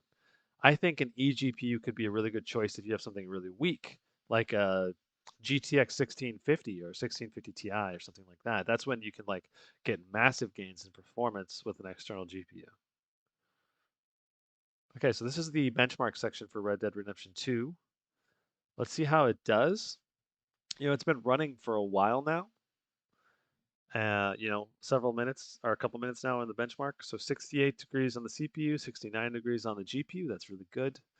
140 watts to the GPU, but that's, we're not quite getting full GPU utilization. So I'm sure we would get 150 if we could pull, all of the, like right there, 150 when we have 99 watts or 99% GPU utilization. So, um, CPU TDP right now is 34, 30, 35.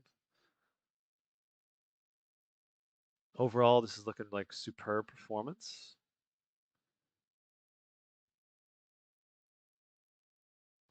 Not it's honestly not going to be a massive increase in performance though compared to something like the Scar 15.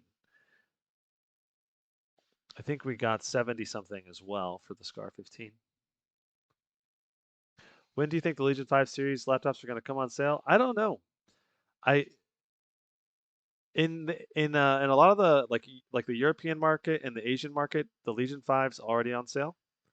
The U.S. market has yet to see it be consistent, leave sale anywhere. I've seen a couple blips here and there, but it's nothing like you know that's actually for sale. So a few listings too. Okay, so when we cross the road, we stop it. Cool. 75.57. So 74 actually. No, 70, 75. 75.57 was what we got. Okay. Red Dead Redemption 2. Right here. 75.57. Cool, cool, cool. Well, that's really good performance. I think that is higher than the Scar 15 by a couple. I can quickly check what my Scar 15 got. Um, I'm I'm actually really curious what we got on that one. Time to check out Shadow of the Tomb Raider.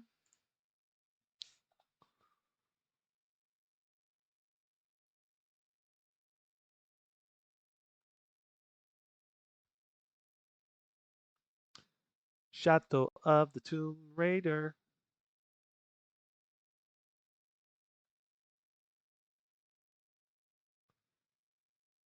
Red Dead Redemption. Ooh, actually my Scar 15 got 81. What? Interesting. Interesting. So the Scar 15 actually beat the GE76. At least for Red Dead Redemption 2.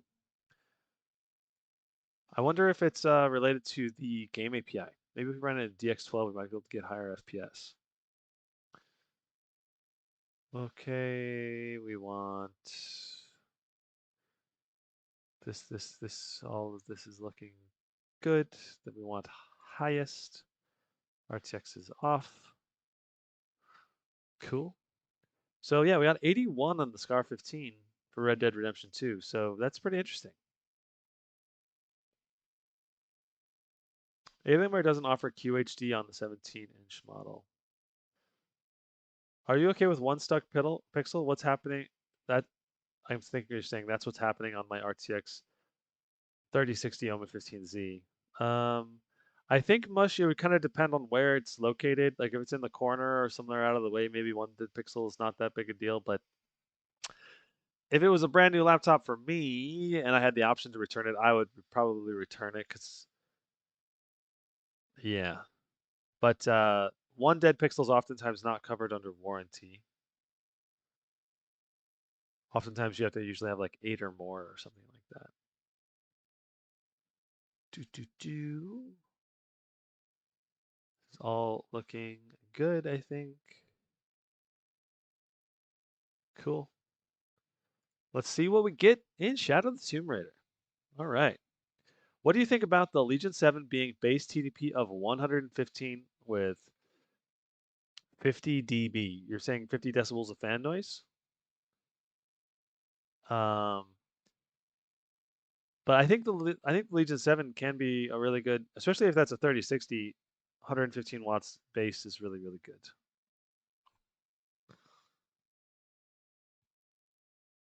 Brandon, which one performs better, GE76 2070 or Asus Strix 2070? I like both, but would go with what you say.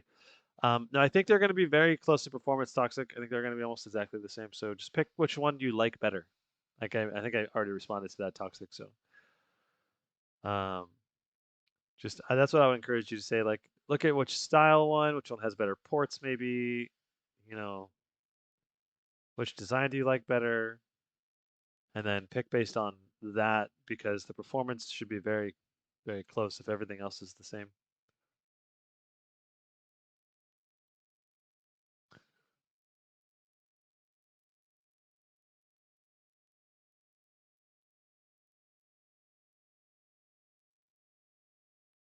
Think there would be much difference in performance between the Strix G17 and G15, same specs, price, different size. I think there might be a slight difference in performance Hoblet, but very, very little. Um, so how come RTX off for Tomb Raider?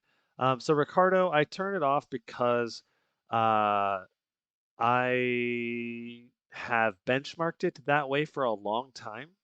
And so if I want to do any of my comparison graphs, I have to do RTX off to be able to put it in the comparison graphs. Um, and back when I was initially benchmarking this and collecting the data, no one ran RTX, and this was not a very good RTX enabled game because you couldn't even tell the difference between RTX on and off. It was like one of the barely baked in RTX games. So that was kind of my thought process behind it. I was like, no one's gonna even run this with RTX enabled. Whatever. You know, Cyberpunk, you can actually see a visual difference. Like it's pretty noticeable when you have RTX on and off. Um, or at least in certain scenes, it's very noticeable. Other scenes, it's not very noticeable. It depends on what you're looking at in the game.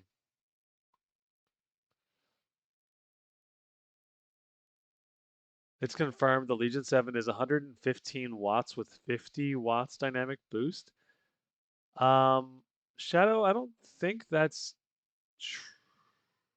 is. I watched Jared's video today.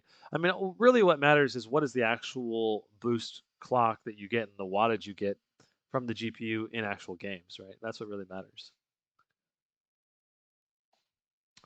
How are you getting such low temps on these benchmarks? I am running maximum fans. So cooler boost enabled. That's the way I test all my laptops.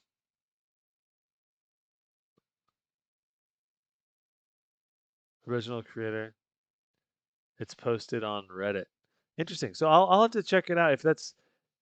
If you're someone turned off dynamic boost and they got 115 watts max, um, that doesn't necessarily mean like that doesn't really mean that it's really that big of a range. Because it's not the laptop wasn't designed to run with dynamic boost off, so it may not be functioning properly when you disable dynamic boost like that. So what really matters is when it's a GPU specific load, what's the TDP? And when it's a dual CPU and GPU load, what's the TDP?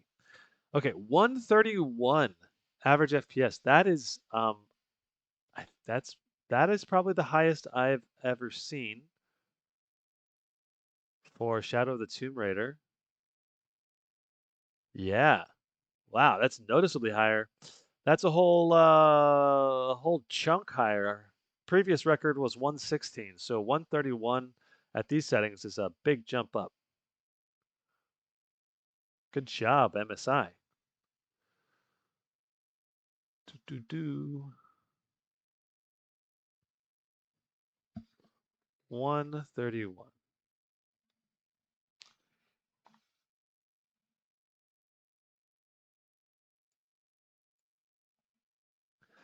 All right, time for Tom Clancy Rainbow Six Siege.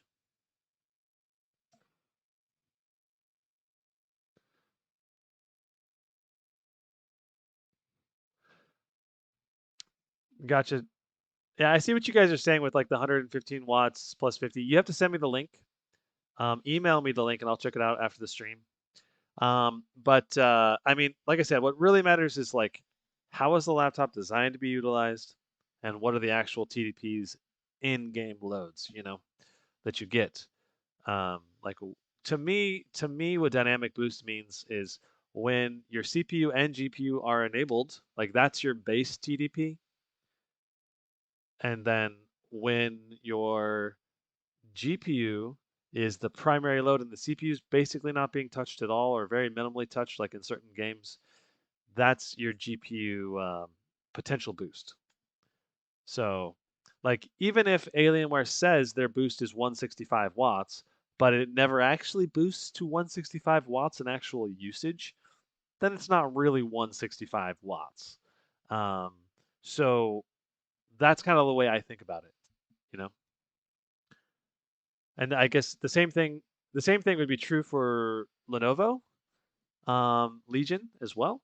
If it can boost, if it says it can go to 165, but it actually only realistically boosts to like 130 or 120 or something, to me that's the real wattage. Um, so so I'll be very curious. I'm gonna be very very curious to know what the Legion 7 actually boosts to then. If that's an accurate Reddit post, then and I'm not saying it's not an accurate Reddit post, but I'm mainly just saying what the actual boost when under load is what matters. So we got 300 hertz, full screen, 1080, VSync off, graphics set to ultra, and we want render scale all the way to 100. Apply. Okay. And I think we're ready to benchmark. Shadowform says, makes sense. Yeah. Limiting your CPU wattage can sometimes help you get more GPU watts in a lot of cases. Yes, particularly if you're like very, very close to your power limit. Like, um, like if the CPU is naturally going to boost much higher, if it's at like a under 30 watts or under 25 watts, like depends on how the manufacturer sets it. If the manufacturer has set it so that the GPU can reach its maximum boost clock and wattage at when the CPU is pulling 30 watts or less, and then whatever game you're playing is pulling like 32 watts, for example, you probably won't notice much of a decline in game performance if you set the power limit to like 30 watts to the CPU and then let the GPU ramp up to its maximum potential that way. So, because you're already really close to the threshold. But in a game where you're like the CPU is pulling 50, 60 watts and you try to limit that down to 30 watts, you're going to see a drastic reduction in performance. So, that would be my hesitation whenever people talk about this kind of stuff is that you're not going to see consistent performance across that.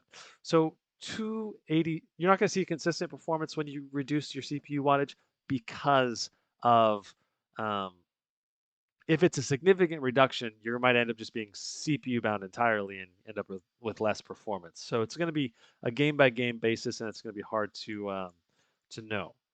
So 287 FPS. Very nice. That's going to be near the top of my chart. I'm not sure what the top value is for Rainbow Six Siege that I've got so far, but that's going to be pretty dang close. Um,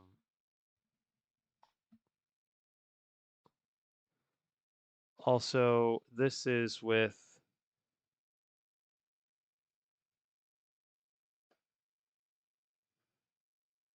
uh-huh. I'm not sure what I think we ran I think we ran that with let's make sure the type.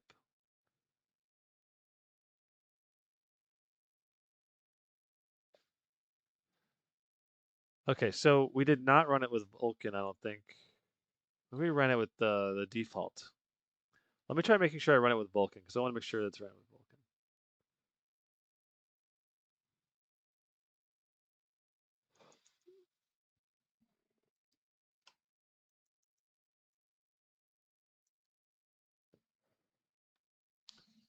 And also, I can go back and check real quick. What did I click on?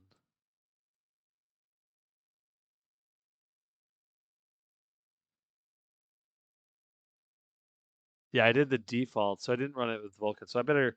Actually, I'm really curious to know now. Which one are we gonna get more FPS with Vulkan running or the default power? I think it's probably DX11, probably.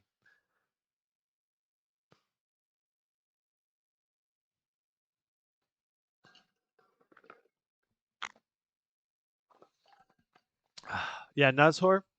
Um, decreasing, lowering CPU wattage will not typically increase the FPS, unless it's very close to the limit already.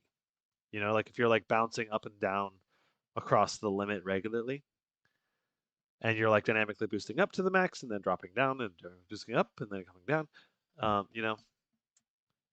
But yeah, in general, I don't think it's really worth messing with that, because you're probably not going to see much gains for the hassle.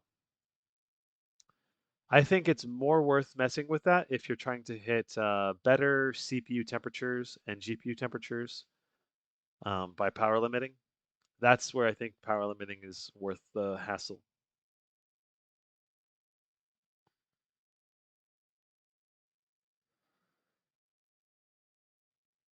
Okay, options. There we go. Display. Everything else should still be on. Okay, let's try this out. See what we get with Vulkan. See if it's any better. Rainbow Six looks amazing and performance is insane. Oh yeah, we're getting higher FPS now. Pretty sure we were only hitting less than 300, and now we're now we're averaging above 300, hitting 400 sometimes right now. Whew, spicy, very spicy. I love it. Love it does a great job on the power modes by limiting CPU wattage. Interesting. To me, the thermals are the best reason to power limit the CPU. Yeah. Yep, I agree, Hero of Haro.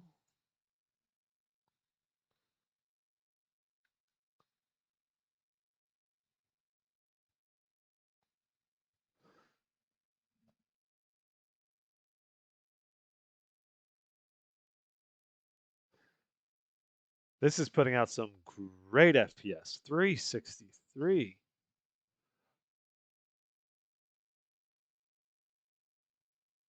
This is going to be a new record. Previous record was 303. So 363. Dang. My Scar 15 when I bypass Optimus gets 334. So even bypassing Optimus is not enough to catch up. So 363 with Vulcan. So that's why I got to make sure I run it at the right type, the right mode. 363. It's like a 70 FPS, 60 something FPS difference. All right, time to run The Witcher 3. What are we going to get? And we got to close Ubisoft again. There we go.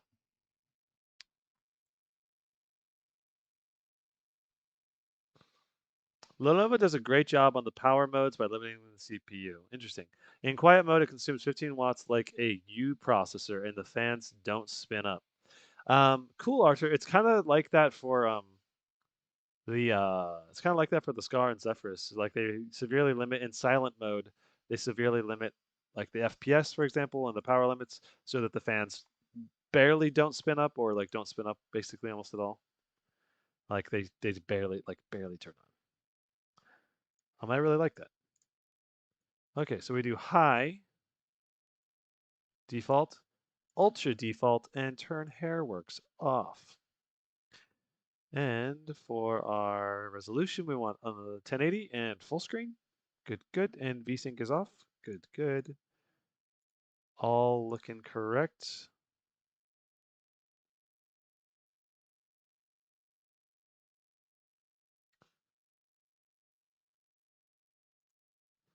Cool. On balance mode, you have 25 watts, which is more than enough to play most games, and you do very good thermals. Nice. Yeah, Archer, that sounds pretty cool actually. I like that setup where you can quickly jump between different power limits. Like I said, I've yet to review a Lenovo Legion laptop. I really want to. Okay. So I do a quick run through because Witcher 3 needs you to kind of like load in all the map assets. And then we run back.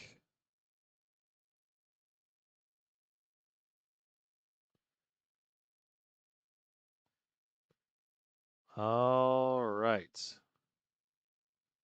So here we are.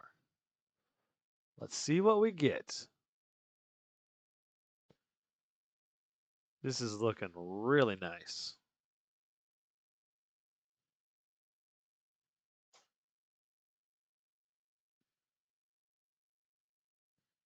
$165, 160. Geez. I think this will be a new top performer for my Witcher chart as well. It was interesting that we didn't get top performance in the Red Dead Redemption 2, but we're getting it in some of these other ones. I think that maybe because Red Dead Redemption 2 favors the Ryzen CPUs.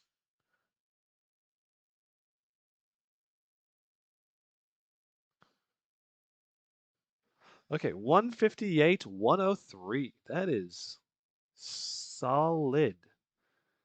158, 103.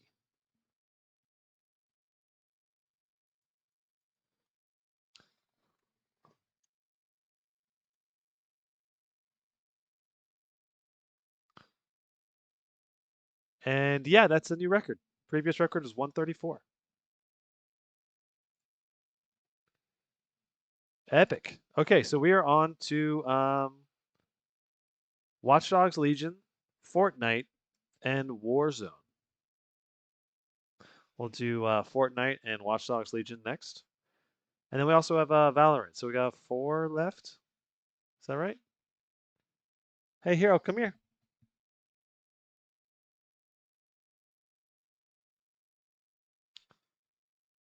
Yeah, Valorant. Oh, we have Apex Legends too, though I did not install that. So I might skip that one for this live stream. I don't think I installed that. That's what game I tend to forget as well.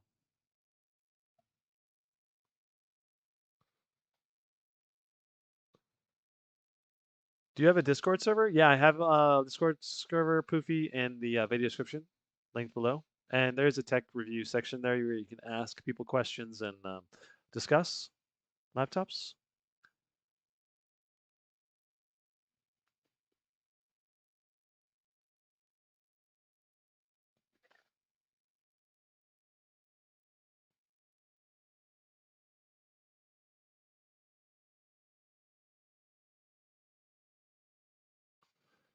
Red Dead Redemption 2 was originally a console game, so my favorite AMD CPUs due to them being used in consoles.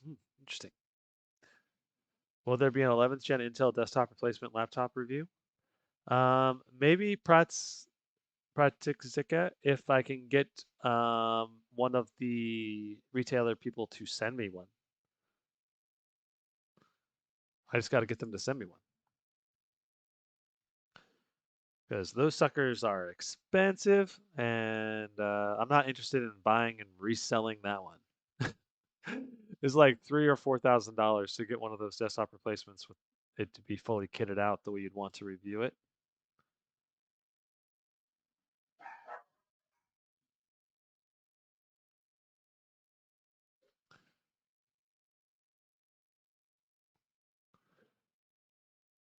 Any chance you run a test on an M17 R4 R5? I have an M15 R5 coming, Hurricane. Um,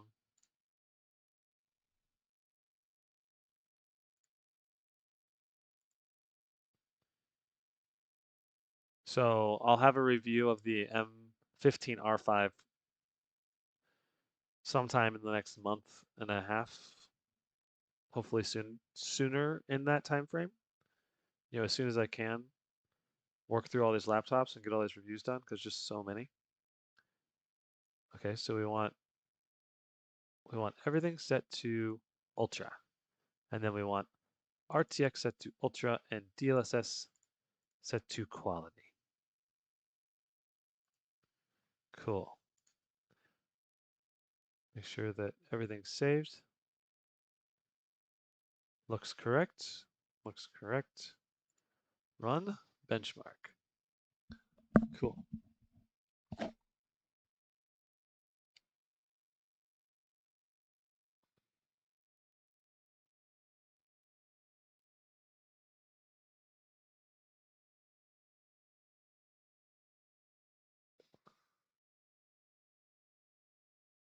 Guys, my budget is around 1.5K. I want a compact 15-inch 4K screen, maybe 2K. Being able to play games like Cyberpunk at least 60 FPS, decent battery. Am I asking too much? No, you can poofy paint the Zephyrus G15. Can pretty much with an RTX 3060 costs 1500 and can probably do all of that. Though in Cyberpunk, you're probably not going to be able to run at ultra max settings. You're probably going to have to go down, um, reduce a couple of settings, and then you'll be able to hit that. But check my spreadsheet, linked in the video description down below if you want to compare all of those the laptops around that price point. Another good option would be the Aorus 15G with an RTX 3060, though it does not have a QHD display. The Zephyrus G15 does. It's probably one of the few laptops that have that. Another option would be the Aero 15. Um, that one has an OLED 4K display for I think 1500 to 1600. That would be another great option for you to consider if you're looking for if you definitely want 4K. Though I think 4K is overkill. QHD is plenty for a 15-inch laptop. The Legion 5 Pro. Oh yeah, the Legion 5 Pro will also be an option, but that's not for sale yet. So at least not in the United States. If you're outside of the United States, you might actually be able to get that one though. If you're in the Asian or European markets. What do we get? This was very good performance. 74% with a 1% low of 56. Or 74 FPS. That's really, really good. Let's check out, that may be the top.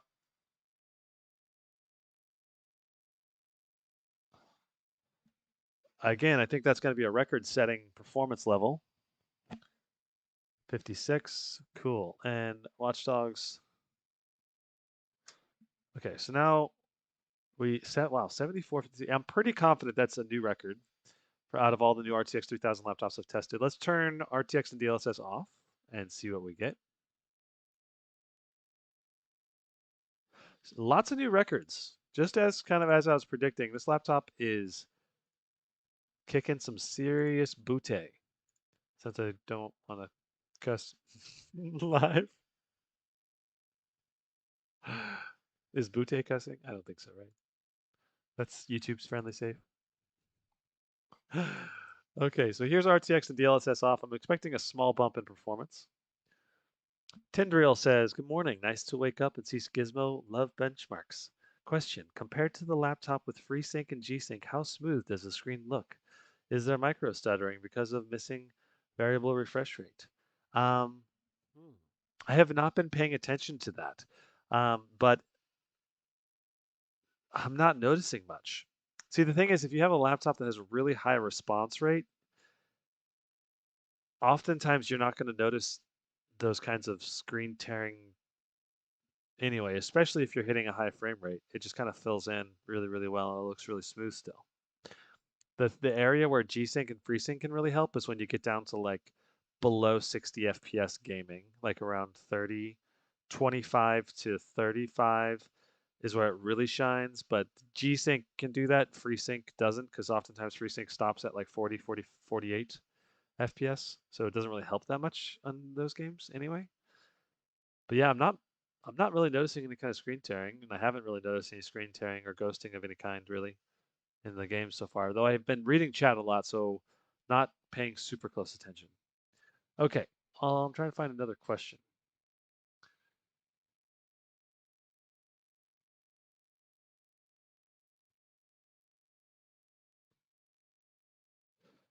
Must be tough in India to get anything. Corona still killing thousands. Sucks.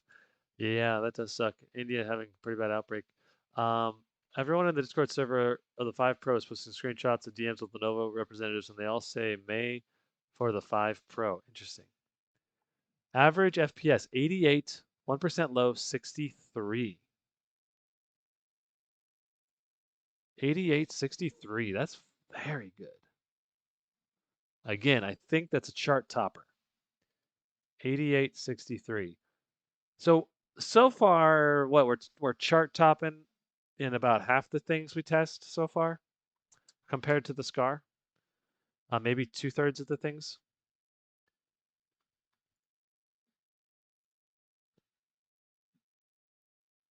Really, really good performance. I have an extra letter in there. Let me remove that. Cool. All right. Yeah, time to do some Fortnite. All the Fortnite bros rejoiced. Okay, how many FPS in CS:GO? Ricardo, you can check the thing down here. 405. Really, really good performance in CS:GO. You can see in the overlay the FPS, unless it's just too small for you to read.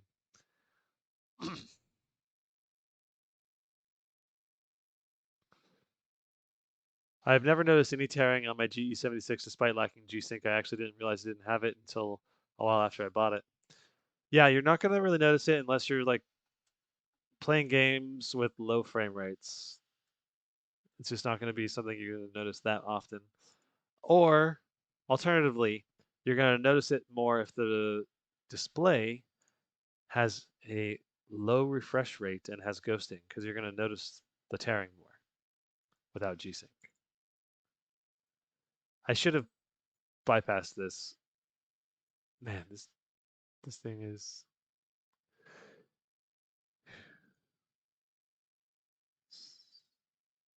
Oh, I did the wrong thing. Getting through the battle pass intro screens in Fortnite is like a test of patience, man. It's brutal. It's like spam spyware, feels like. Okay. And it seems like every month or two I benchmark this. It's like a different intro screen. Fortnite just comes out with so many skins and content. It is nutty. Okay, full screen. 300, well, unlimited is what we want. Um, we want lowest settings with maximum 3D resolution. Shadows off. Textures we want on Epic. Effects, post processing. So this is like competitive FPS settings basically for Fortnite. If you want to maximize your frame rate and aim as best as possible, it's basically the way the settings you use. Do do do. Okay. Very, very nice. We apply this. Yes. And since we're not changing out of the X11 because we have an Intel CPU, we're good. Um, cool. I think we are actually good to go then right into the benchmarks. All right, so we're gonna do, where is it? Did they change it? Man, it would suck if they changed this. I'm looking for, of course they changed it. It was like your own play mode, basically. It was like playground or something like that. It's no longer in here. So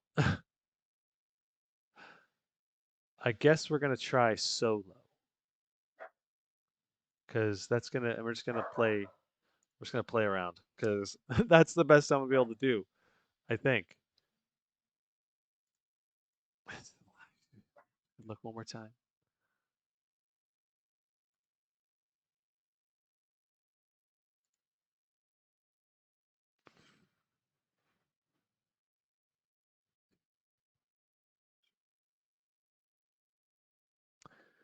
Yeah, I don't think that's gonna work. Okay. So sad. All right, guys, if you're watching this later and you have a good way to benchmark Fortnite that's consistent, please let me know in the comments down below.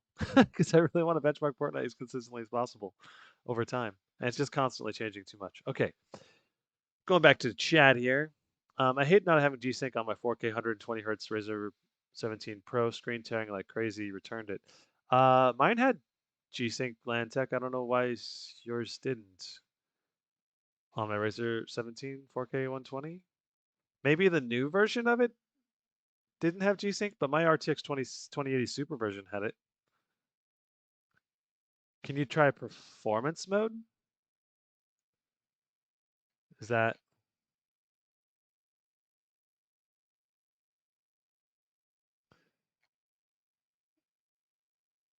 I'm not sure where performance mode is. Pretty sure this is the most optimal frame rate settings, but what is a good wattage for a GPU on a laptop? My laptop has 95 watts. 95 watts is a good middle ground between portability and performance. But like the best laptops will be like 130 to 150 for peak boost performance frame rates. Okay. I am getting some stuttering. I think I might need to change it to DX12 because maybe it's just RTX 3060 or RTX 3000 laptops that prefer. We're gonna go try to smack this guy. It's just suicide smack. Suicide smacky. Or there's a gun. Let's just grab the gun and shoot him. Oh, it seems to be smoother now. Where are ya at, sir? Oh god. Oh, hit him. Annihilated. Sit down. Should have taken your assault rifle, sir. Okay, this is actually playing really smooth. I don't know why it had a little bit of stutters there for a moment. The heck? Oh, you can bounce off of it. That's cool. That's cool. You can throw it down and bounce to get height. I think NVIDIA should stop limiting TDPs and VBIOSes. I don't think that's a good idea because if they did that, uh, you would just end up with a lot of crazy overheating, you know, which we don't want that too, so.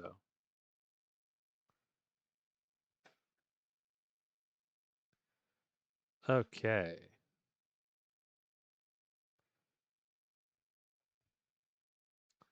Man, this game, oh, man, we are killing it on the frame rate. Look at that average 380 FPS. uh,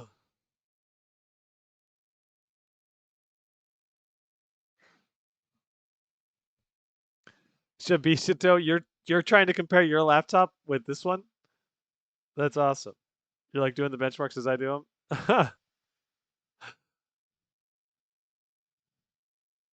Oh, I can heal myself too. Let's go ahead and do that.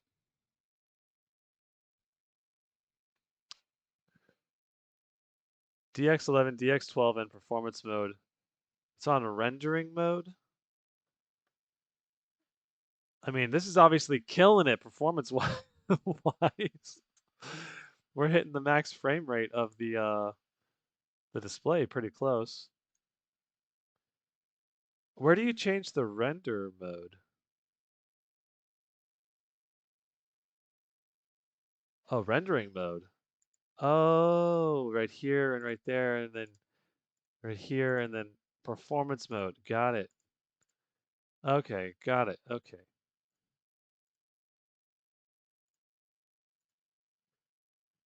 The heck is this?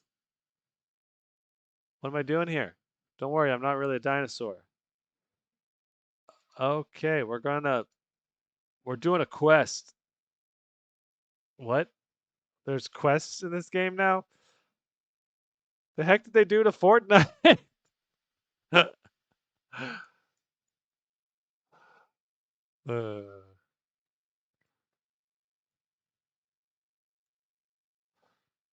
can't break trees. Don't let anyone know where I am. Oh crap, I broke another tree.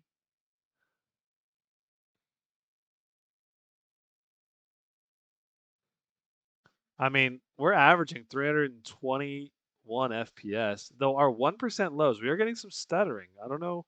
That's probably going to help if we change to like the API mode to DX12 or performance mode.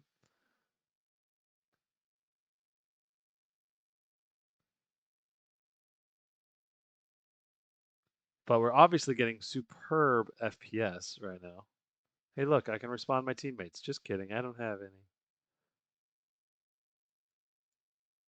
Oh, this is a double shooting shotgun. Interesting. That'll go through your shotgun ammo really fast.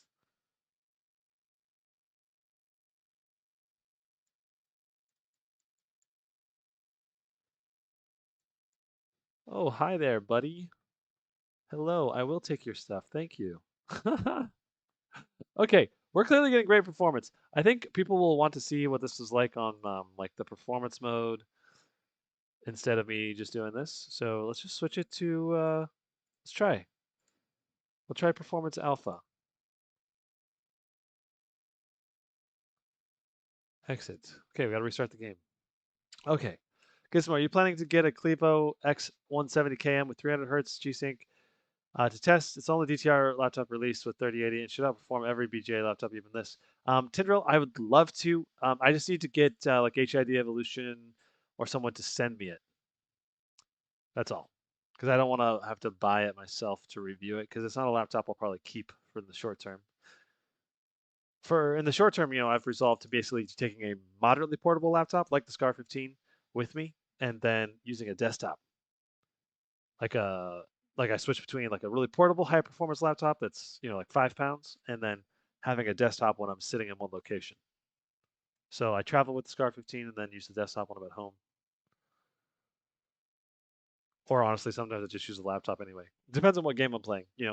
A lot of games I get just as good a performance on the laptop as the desktop. But like for VR, when I play VR, I use the desktop mainly. RTX 3070 model of this is good. Yeah, Mustafa, I would say it's really good still. Um, it's just so here's the thing with the 3070, I think it's just a little bit overpriced. Maybe not overpriced. I don't know. It's just like I think what it is the 3070. I look at the 3070 model and I look at the Alienware M17 R4 and these other laptops where you can get a 3080 instead of a 3070 for less money, and I go, I just don't think your 3070 is going to be worth it um, at that price point. It's like $2,300, $2,400 or something for a 3070, and I'm like, I can get a 3080 for that. Um, okay, so we are in performance alpha mode. Okay, let's drop into another match. Let's see what we get. Now, obviously the 3070 is really good still of this laptop. And I'm not trying to dog it. I'm just saying like the price to performance ratio is not amazing on the GE76 in general. And when you're trying to save your money and get the most performance, like that's where I think other laptops become a little more attractive at the 3070 price point versus the 3080 version of this laptop is just like you're going for the best performance money can buy. And so money is just not okay, we're definitely getting some stutters on this mode as well. But it also is loading in all these players that can cause stuttering. So let's try getting into the map. So for the 3080 version of this laptop, I just think it's like a lot better proposition because you're like, I just want the most performance money can buy. And the 3070 version of this laptop, it caps the TDP at like it, I think it's 130 watt 3070. So you're kind of like, whereas with the 3080, you get the maximum TDP, you know. So, all right. So this is since leaving the bus, it's been smooth. Let's try measuring our FPS. We're definitely still getting some dips.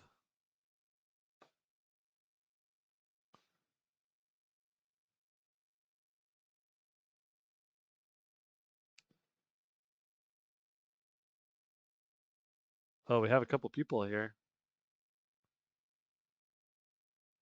I got the gun. Did you get the gun?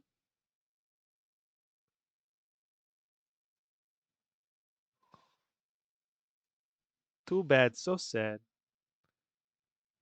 Ooh, I got a bow now.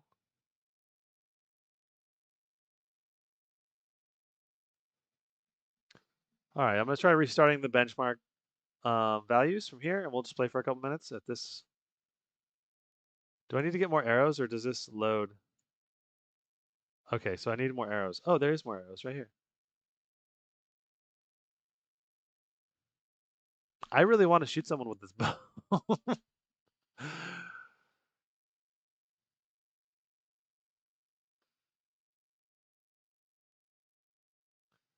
Oh, it's a pump shotty. Okay, very nice. I saw someone land at this spiral thing over here, so we're gonna go over there. The heck is this? On the hunt, I just killed a boar. What?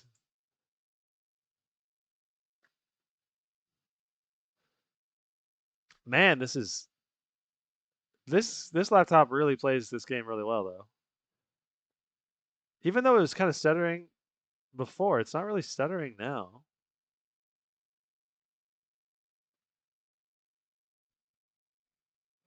Is this laptop chilly? I mean, we're getting really good FPS. We are getting some stutters there though, still. So still some stutters. We gotta try the X12 and see if the stutters go away. I just want to try to shoot someone with his bow. Someone doing something over here?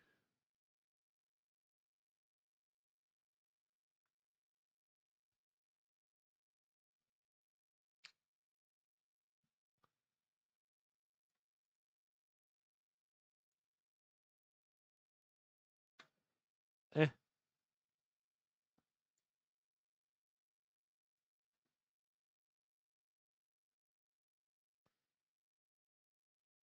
I want to poke you. Come here.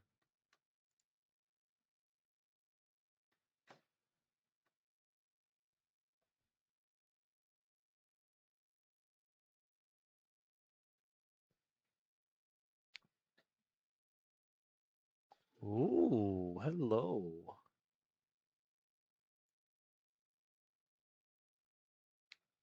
I'll have a gun as a backup.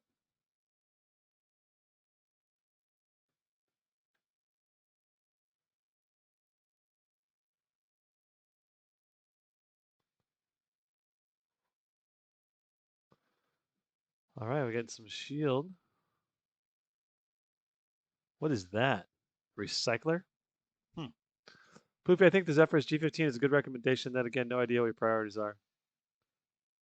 Delete KB5 to fix stutter. Interesting, Jeffrey. So there may be just a file you just delete to fix the stutter. It's good to know.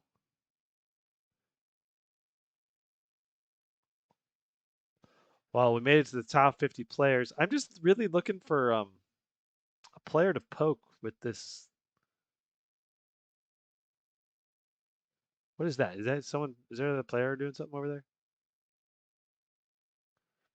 I just want to shoot someone with the bow. Yes! The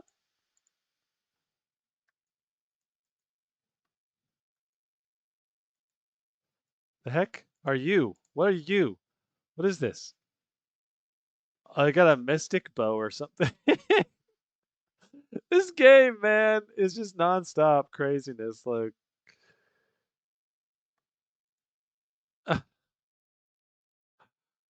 I love it. Like all the changes they make to this game. Like that was one of the main reasons why I kept playing it. It was just like I played this game as my main game for probably like 4 months, 5 months or something, maybe 6 months.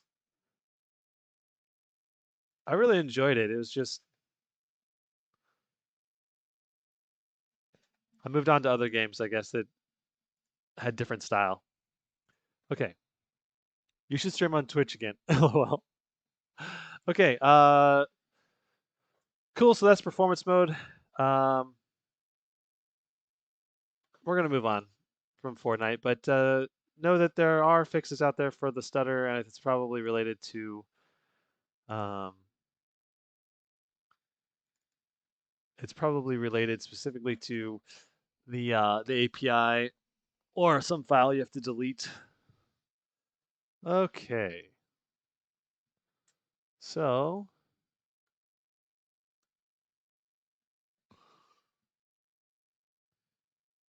here we are. Let's go ahead and do Warzone now. Looking forward to this. I appreciate that people love this, just not my cup of tea. Keyboard temperature. Keyboard is cool, Nabil. Um, I am running max fans. Upper portion of the keyboard can get warm, but I mean, Fortnite's not that demanding of a game. Warzone, on the other hand, is a lot more demanding. So, yeah, we'll definitely do Valorant too. Warzone and Valorant definitely coming up.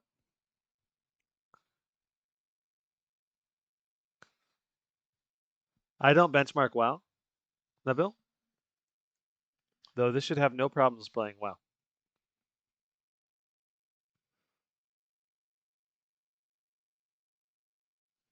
Looks like the screen rotated a little bit. Let's recenter the camera.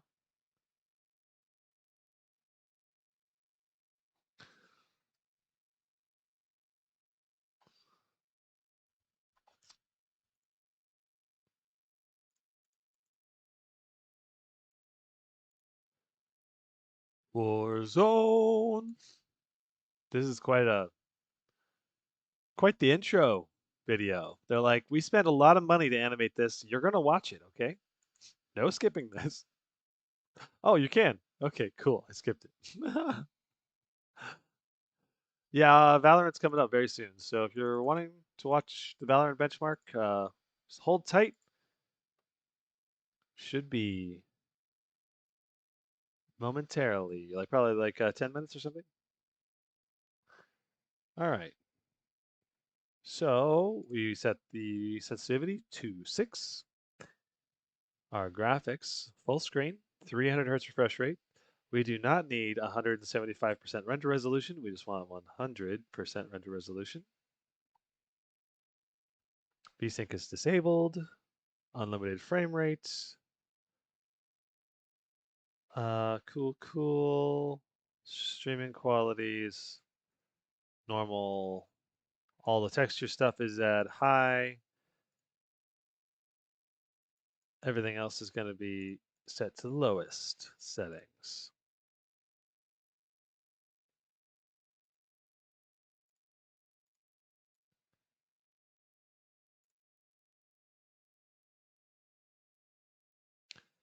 Very nice.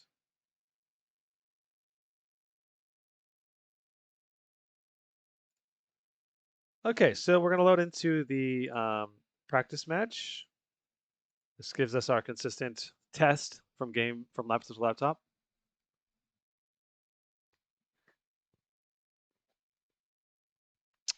Britt Allen says, "What do you think about the 3070 and the i9?" Are you talking about which laptop, Britt?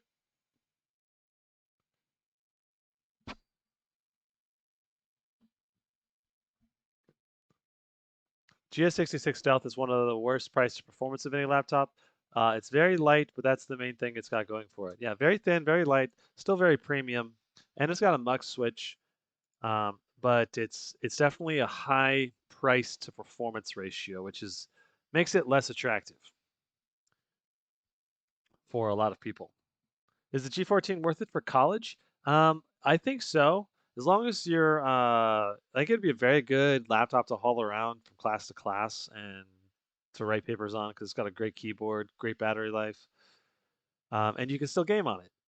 Though the display, I don't. You just watch my review for the G14 if you want all the details. But it's certainly a great all-around laptop. But it has some weaknesses and drawbacks to it, like no mux switch. I think that for some people, there's other laptops that'll be better. Wow, we're hitting high FPS right now. This might set our record for Warzone, looks like. Very likely. Okay. Here's the section where we do a little benchmark action right here. And then we're going to hop into a match, an actual match, and see the FPS. But dang, 170. Not that great of a 1% low, 8790, but dang, the average is killing it. 170. That's a new record, I'm pretty sure. Pretty sure that's a new record. 171, 107. We're going to roll with that. 171, 107. 171, 107. Let me go ahead and put that in.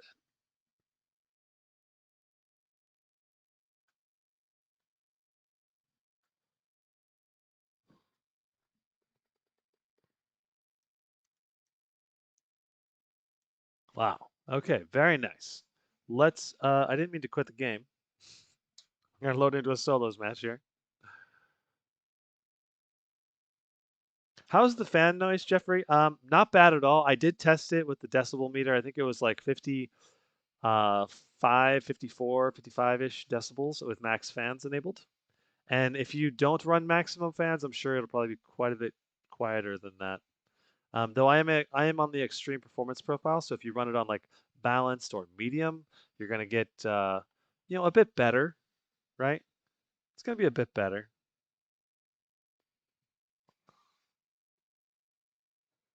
Like in terms of fan noise.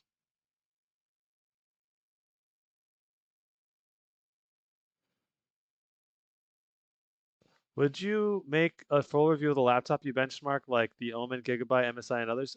Yes, I'm still going to do a review of I think I'm still going to definitely going to do a review on the Omen 15Z. The Aorus 15G, I just loaded up all the games to do that benchmarking on the Aorus 15G. For me, I'm just less drawn to benchmarking Intel 10th gen stuff because I know Intel 11th gen is around the corner.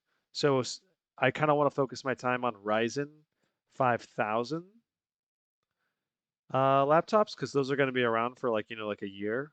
They're not going to be swapped out in a month or two. So it's just better use of my time. Um, but it really comes down to like the reason why I'm focusing on this Intel 10th gen is because this one has the most powerful RTX 3080 in it, and I think it's worth my time because I want to do a 150-watt RTX 3080 review. Um, that's the main reason why I'm still doing this one. But that's kind of why I stopped doing the Aorus 15G review. But I'm gonna go back to it because it seems like Intel 10th gen or 11th gen was delayed.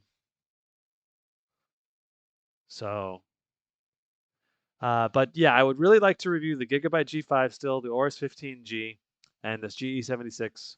Um, Omen 15Z will definitely get reviewed as well. It's just a matter of prioritizing, and I can only review and do so many things. That's the reality. I have a time limit, and I'm super detailed, and I'm constantly updating the spreadsheet as well. So if I'm going to be able to do the spreadsheet, update that, like I've spent like probably 10 to 15 hours getting all those Timespy and Cinebench numbers put into the spreadsheet. That's like the time it takes to do half of or close to a full review, probably. Um, so it's like, and I spend a couple hours every day doing spreadsheet work. So if I'm going to do spreadsheet work, it's like I have to trade off.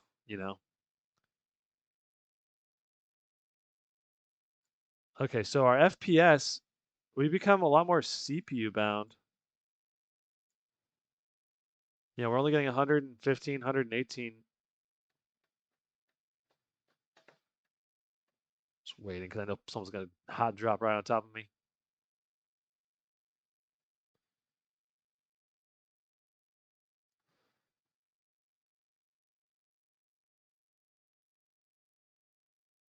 This guy trying to drop fire on someone. Man, I really love this game. I think Warzone or Apex Legends, those are like my top two battle royales right now. Tindril, I wish the M17 came with 4K 120 hertz or a 1440p display. Yeah, I really wish. I really wish they would add a 120 hertz option for the Alienware lineup. It would make the Alienware laptops a lot more attractive.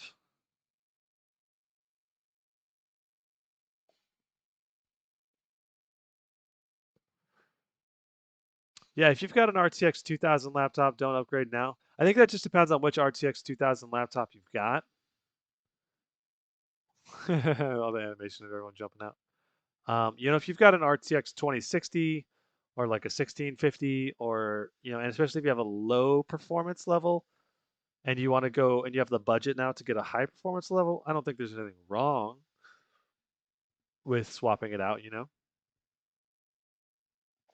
It's just it's not going to be just like a massive performance difference. I think if you've got an if you've got a GTX like 1060, 1070, those two laptops are going to see a big performance jump, but a GTX 1080, not as big a performance jump again, you know? So like high performance laptops from, the 1080 or a 2070 Super or higher, it's just not as attractive to upgrade. Okay, let's see what we get. This is a very CPU bound section of the map. So I'm not expecting big performance gains for this section. 112 to 70 and 72. Dang, okay. So that's just a little bit higher than my SCAR, or I think that's like a few FPS higher, not by much. Um, you can see the GPU utilization is just not super high. We're only hitting 80 watts of power to the GPU, and that's because this is a very CPU bound game in cities and a very GPU bound game in the rural sections.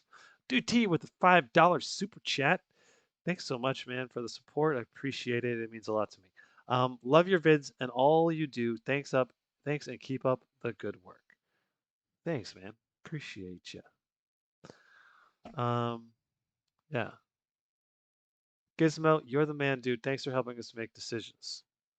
Yeah, no problem. I think that's kind of like my strength as a reviewer is like analyzing the data and trying to make quality based decisions, of what you should do.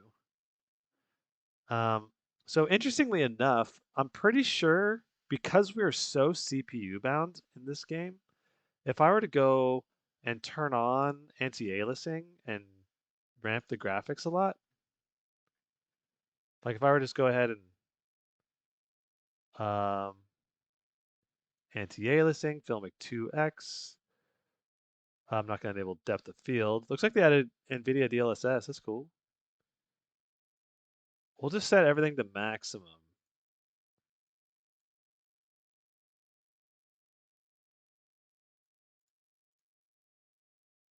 I don't know about the on-demand textures, but Teslaization, okay, that's fine. All right, so we just set everything to max. All right, and let's see what we get now. Wait, did our FPS go up? Dude, I think our FPS just went up.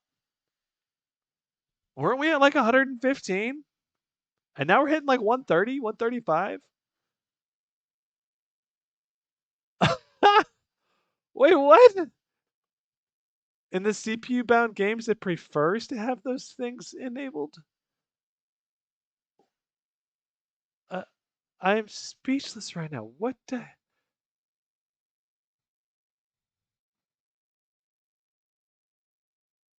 heck? And Scythe, dude, that sucks. Swerve Z, there's basically no difference between those processors. Only it's a slight like 100 megahertz clock difference at the highest turbo boost or something like that. It's like basically the same processor.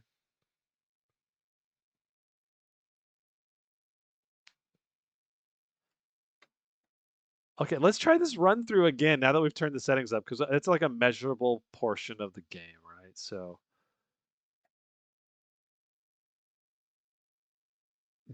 I'm speechless. We were on all low settings, and then we set everything to maximum, and we got an increased frame rate. Okay, let's try this. Oh crap! We had a car tooling through our benchmark. That's gonna mess up the frame rate a little bit. But this isn't very. This isn't a very technical benchmark.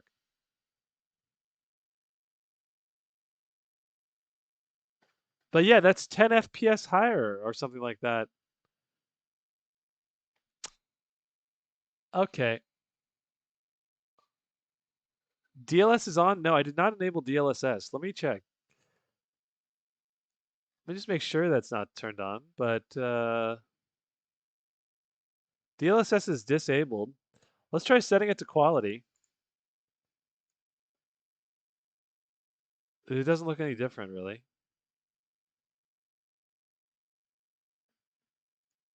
What is going on with this?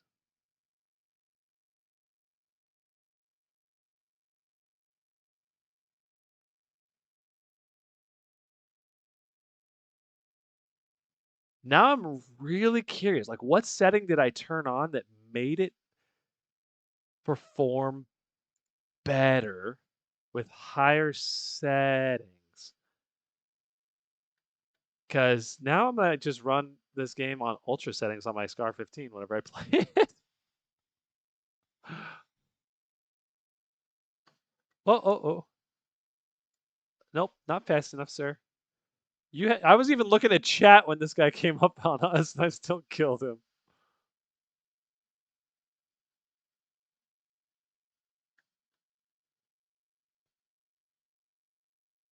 This is my first time using this gun. Oh, it's because he had a sniper rifle, maybe?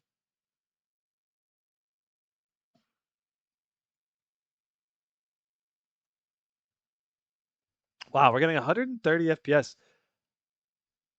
This is really good. This is the best performance. Oh, gosh. Okay, we're just going to run around the corners here.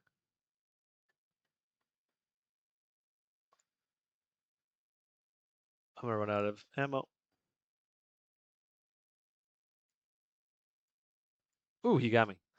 Good fight, sir. Okay, so there's the Warzone experience. That's a very impressive FPS. Great job, MSI and Call of Duty developers. Okay, we're gonna find out if we can win this fight. I've not done this Gulag battle yet. This is more dynamic. Oi, oi, oi! Didn't even see him. Oh, he heard me. He was hiding behind the boxes and came around just the right time. Okay, cool. All right, now next game. If it's CPU bound, moving more of the processing load to the GPU by increasing the graphics settings can help. I don't know about that. If you're CPU bound, you're usually just CPU bound. Like increasing the graphics settings should give you the exact same frame rate. But now I'm really curious, and I it baffles me right now. I'm baffled. I want to figure it out though. So mystery to solve. Valorant. Time to install. Valorant takes like 2 seconds to install. I just wait to install it because it installs like the anti-cheat software. It doesn't take 2 seconds, but it's like a couple minutes. Um,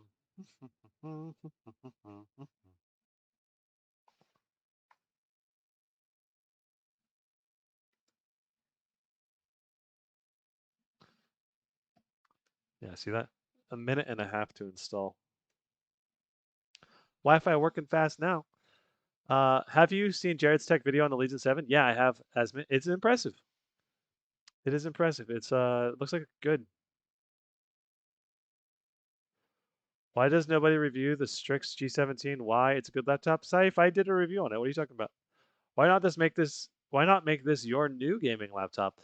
So Ricardo, I really like the portability and the battery life I get on the Strix G15 because I really value that. Um, and I really like the AMD processing power you get with the Ryzen 5000 series with this car because I edit a lot of videos and I use this car to edit the videos. So you get faster render times and DaVinci Resolve with it than this one, and that's more important to me.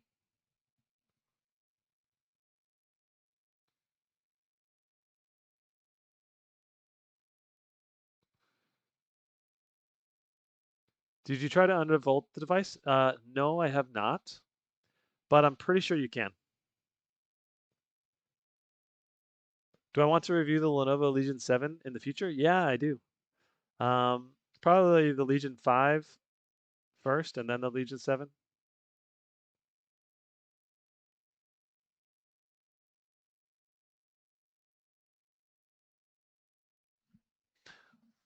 My logo is, hold on.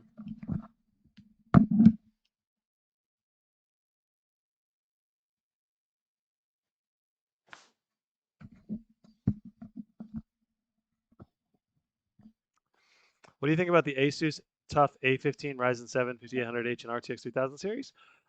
Pretty good. It's not the best bang for the buck because the TDPs on them are not that great, but it's solid middle of the road performance for the GPU, like solid middle ground performance, and it's good for the money. And the processor is going to be fantastic though. So in terms of like if you need a powerful computer to do everything you need. So Swerve Z, they both have turbo boost. It's just that the 10875H has slightly more turbo boost, is what I'm saying. Okay, so we need to restart the game. Restart it again. Britt Allen with the $5. Thanks. Appreciate it, man. Appreciate the super chat. Means a lot. Okay, I got the Clevo 10850K and 3070. What do you think?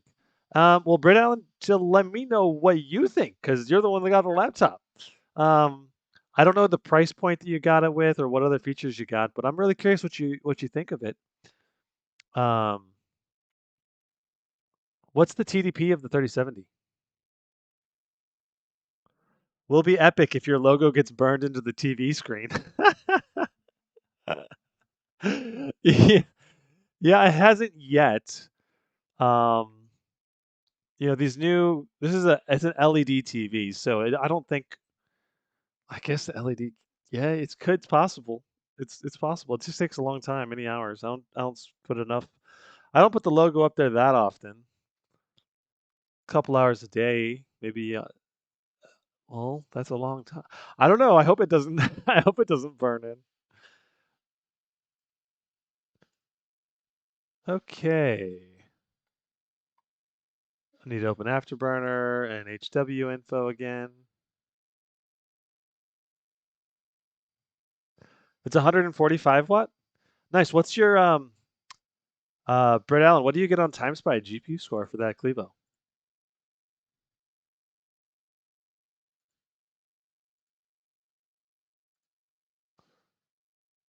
And how much did you pay, if you don't mind me asking? Or at least how much is like the base model? I don't know if you got any of the extra upgrades that made it cost extra.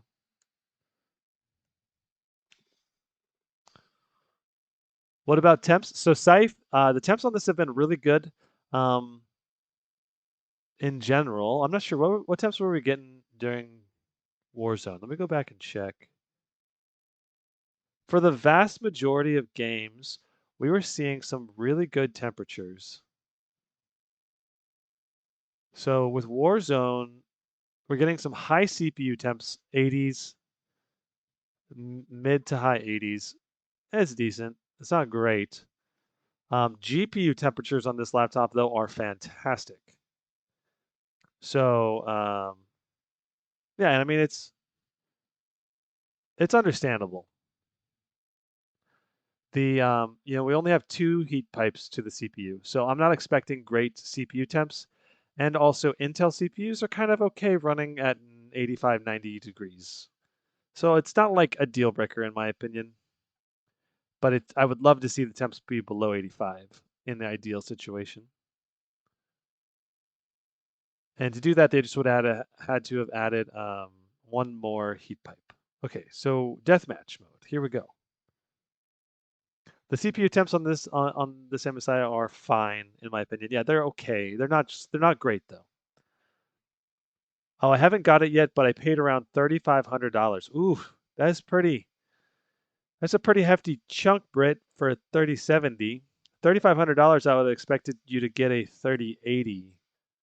instead of a 3070. Hmm.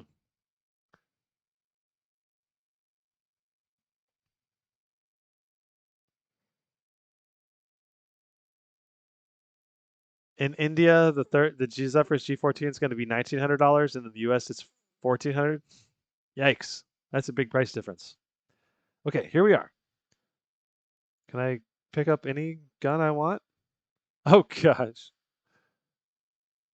Okay, so here we are, Valorant deathmatch mode. This should be fun. Get our headshot practice in.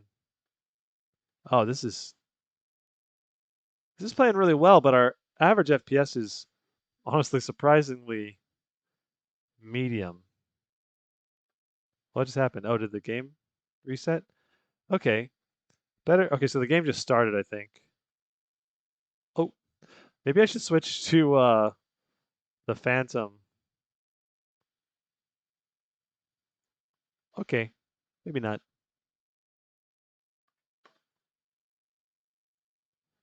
I do love this gun. Don't hit me. Oh, the jump headshot.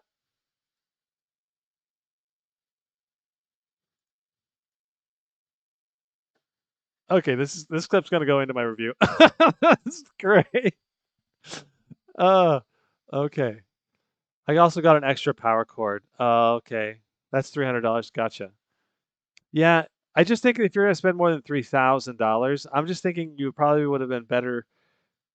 Like, I don't think you're gonna see more performance from that 3070 than a 3080.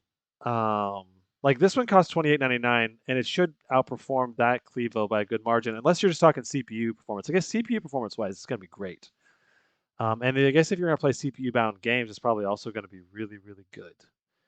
Um, but in terms of pure GPU performance potential, I can't help but think that that's mediocre price performance and performance per size. You know, if you're gonna go with thick, beefy chassis, I feel like you'd be better off with the 3080 or going for, a 3080 in a better price point and a smaller chassis. Because like this one's going to give you more. This laptop's definitely going to outperform that one in GPU bound games. How is the screen? I really like the screen, though. When I turn really fast, I can definitely see minor, really minor ghosting. It's like not like it's just because we don't have G-Sync or FreeSync or whatever. But it's still very responsive. I'm curious if there's any. Is there any option? Yeah, so display overdrive is already enabled.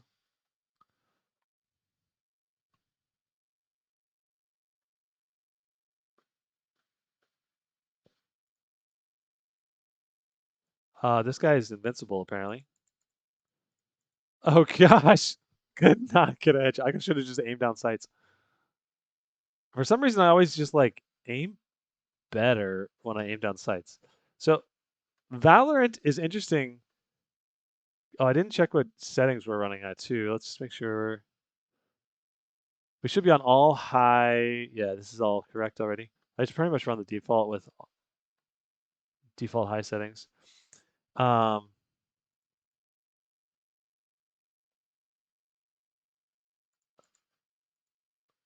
I got shot from the side. I really love this game too, but it's not what I would consider amazing. Just graphics wise and like dynamic gameplay wise, like it's kind of like CS:GO. It's very straightforward, not cookie cutter, but like very very well thought out shooter, very tactical, very very fast time to kill, like one shot kills all over the place.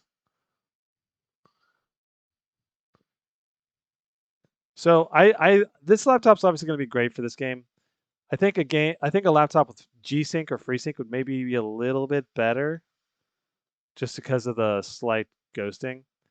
And I think the performance on this is surprisingly not.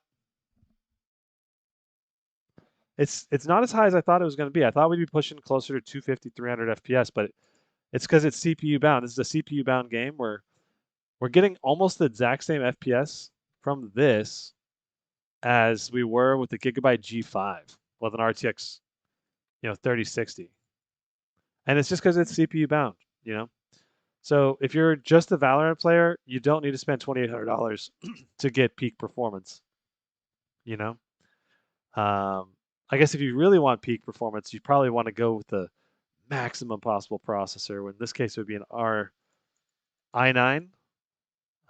You'd want an i9 or a. Ooh, I'm gonna die. Oh, I didn't die. I'm trying to get my heal thing. Does this guy drop my heal thing? Oh, it disappeared already. Aye. Um, yeah, so if you want maximum possible performance in Valorant, you're gonna want the best possible CPU, basically. So getting a desktop CPU or like the Ryzen 9 5900HX or the i9 10980HK, it'll give you that edge in performance that gets you closer to that 300 FPS. So a little bit disappointed in Valorant for the performance that this is putting out.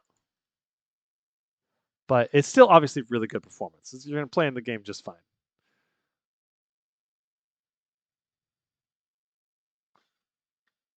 Okay, we're going to kill a couple more people, and then that'll be it for this. We'll just go until I die here. Wish I had ears, I'd be able to play better.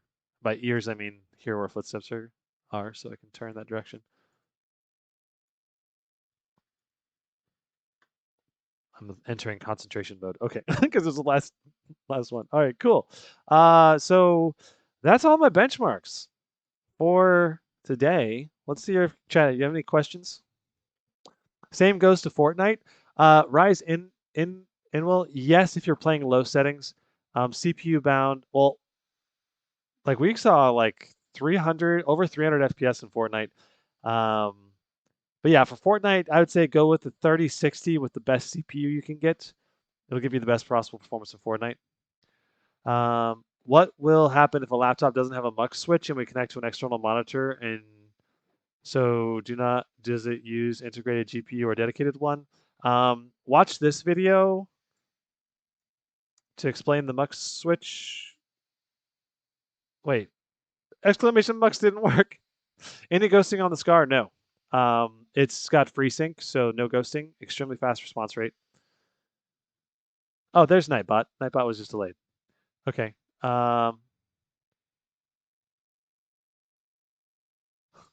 This is the ideal chassis. You may not like it, but this is what peak performance looks like. I do really love the chassis of the GE76. Okay, so my overall impressions for the GE76. This thing set record level performance. Here, let me go to the full screen here. So this laptop set record level performance that I haven't seen before in a lot of the games, like in Watch Dogs Legion, Cyberpunk 2077. These games that really take advantage of the TDP that the GE76 offers, really impressive. Without a doubt, a top tier performance gaming laptop. I wish it had G-Sync on the display. I wish it had a QHD display. Quite frankly, I think that'd be the biggest advantage, a QHD display, especially, or the 4K 120 hertz would be a good, because they do offer that option. This isn't the highest level CPU processor that this thing offers, but overall, this thing's a great gamer. A great pure gaming machine. Does have some drawbacks. Not the perfect machine. Certainly a great option though, and I think the vast majority of people that buy it are going to absolutely love this machine. So I'm really curious to see what it's going to look like when we stack it up in all the different graphs and a comparison. Compare this with all the other laptops. Anyway, what do you guys think? Let me know in the comments down below. I'll have a full review of this laptop soon-ish, hopefully out. But I've got a lot of other things going on, so I'll have more live streams coming up soon. The Aorus 15G, Omen 15Z. So hit that subscribe button, tap the notification bell if you don't want to miss out on those. Yeah. Sweet. I will see you guys in the next live stream. Appreciate you. Brandon out.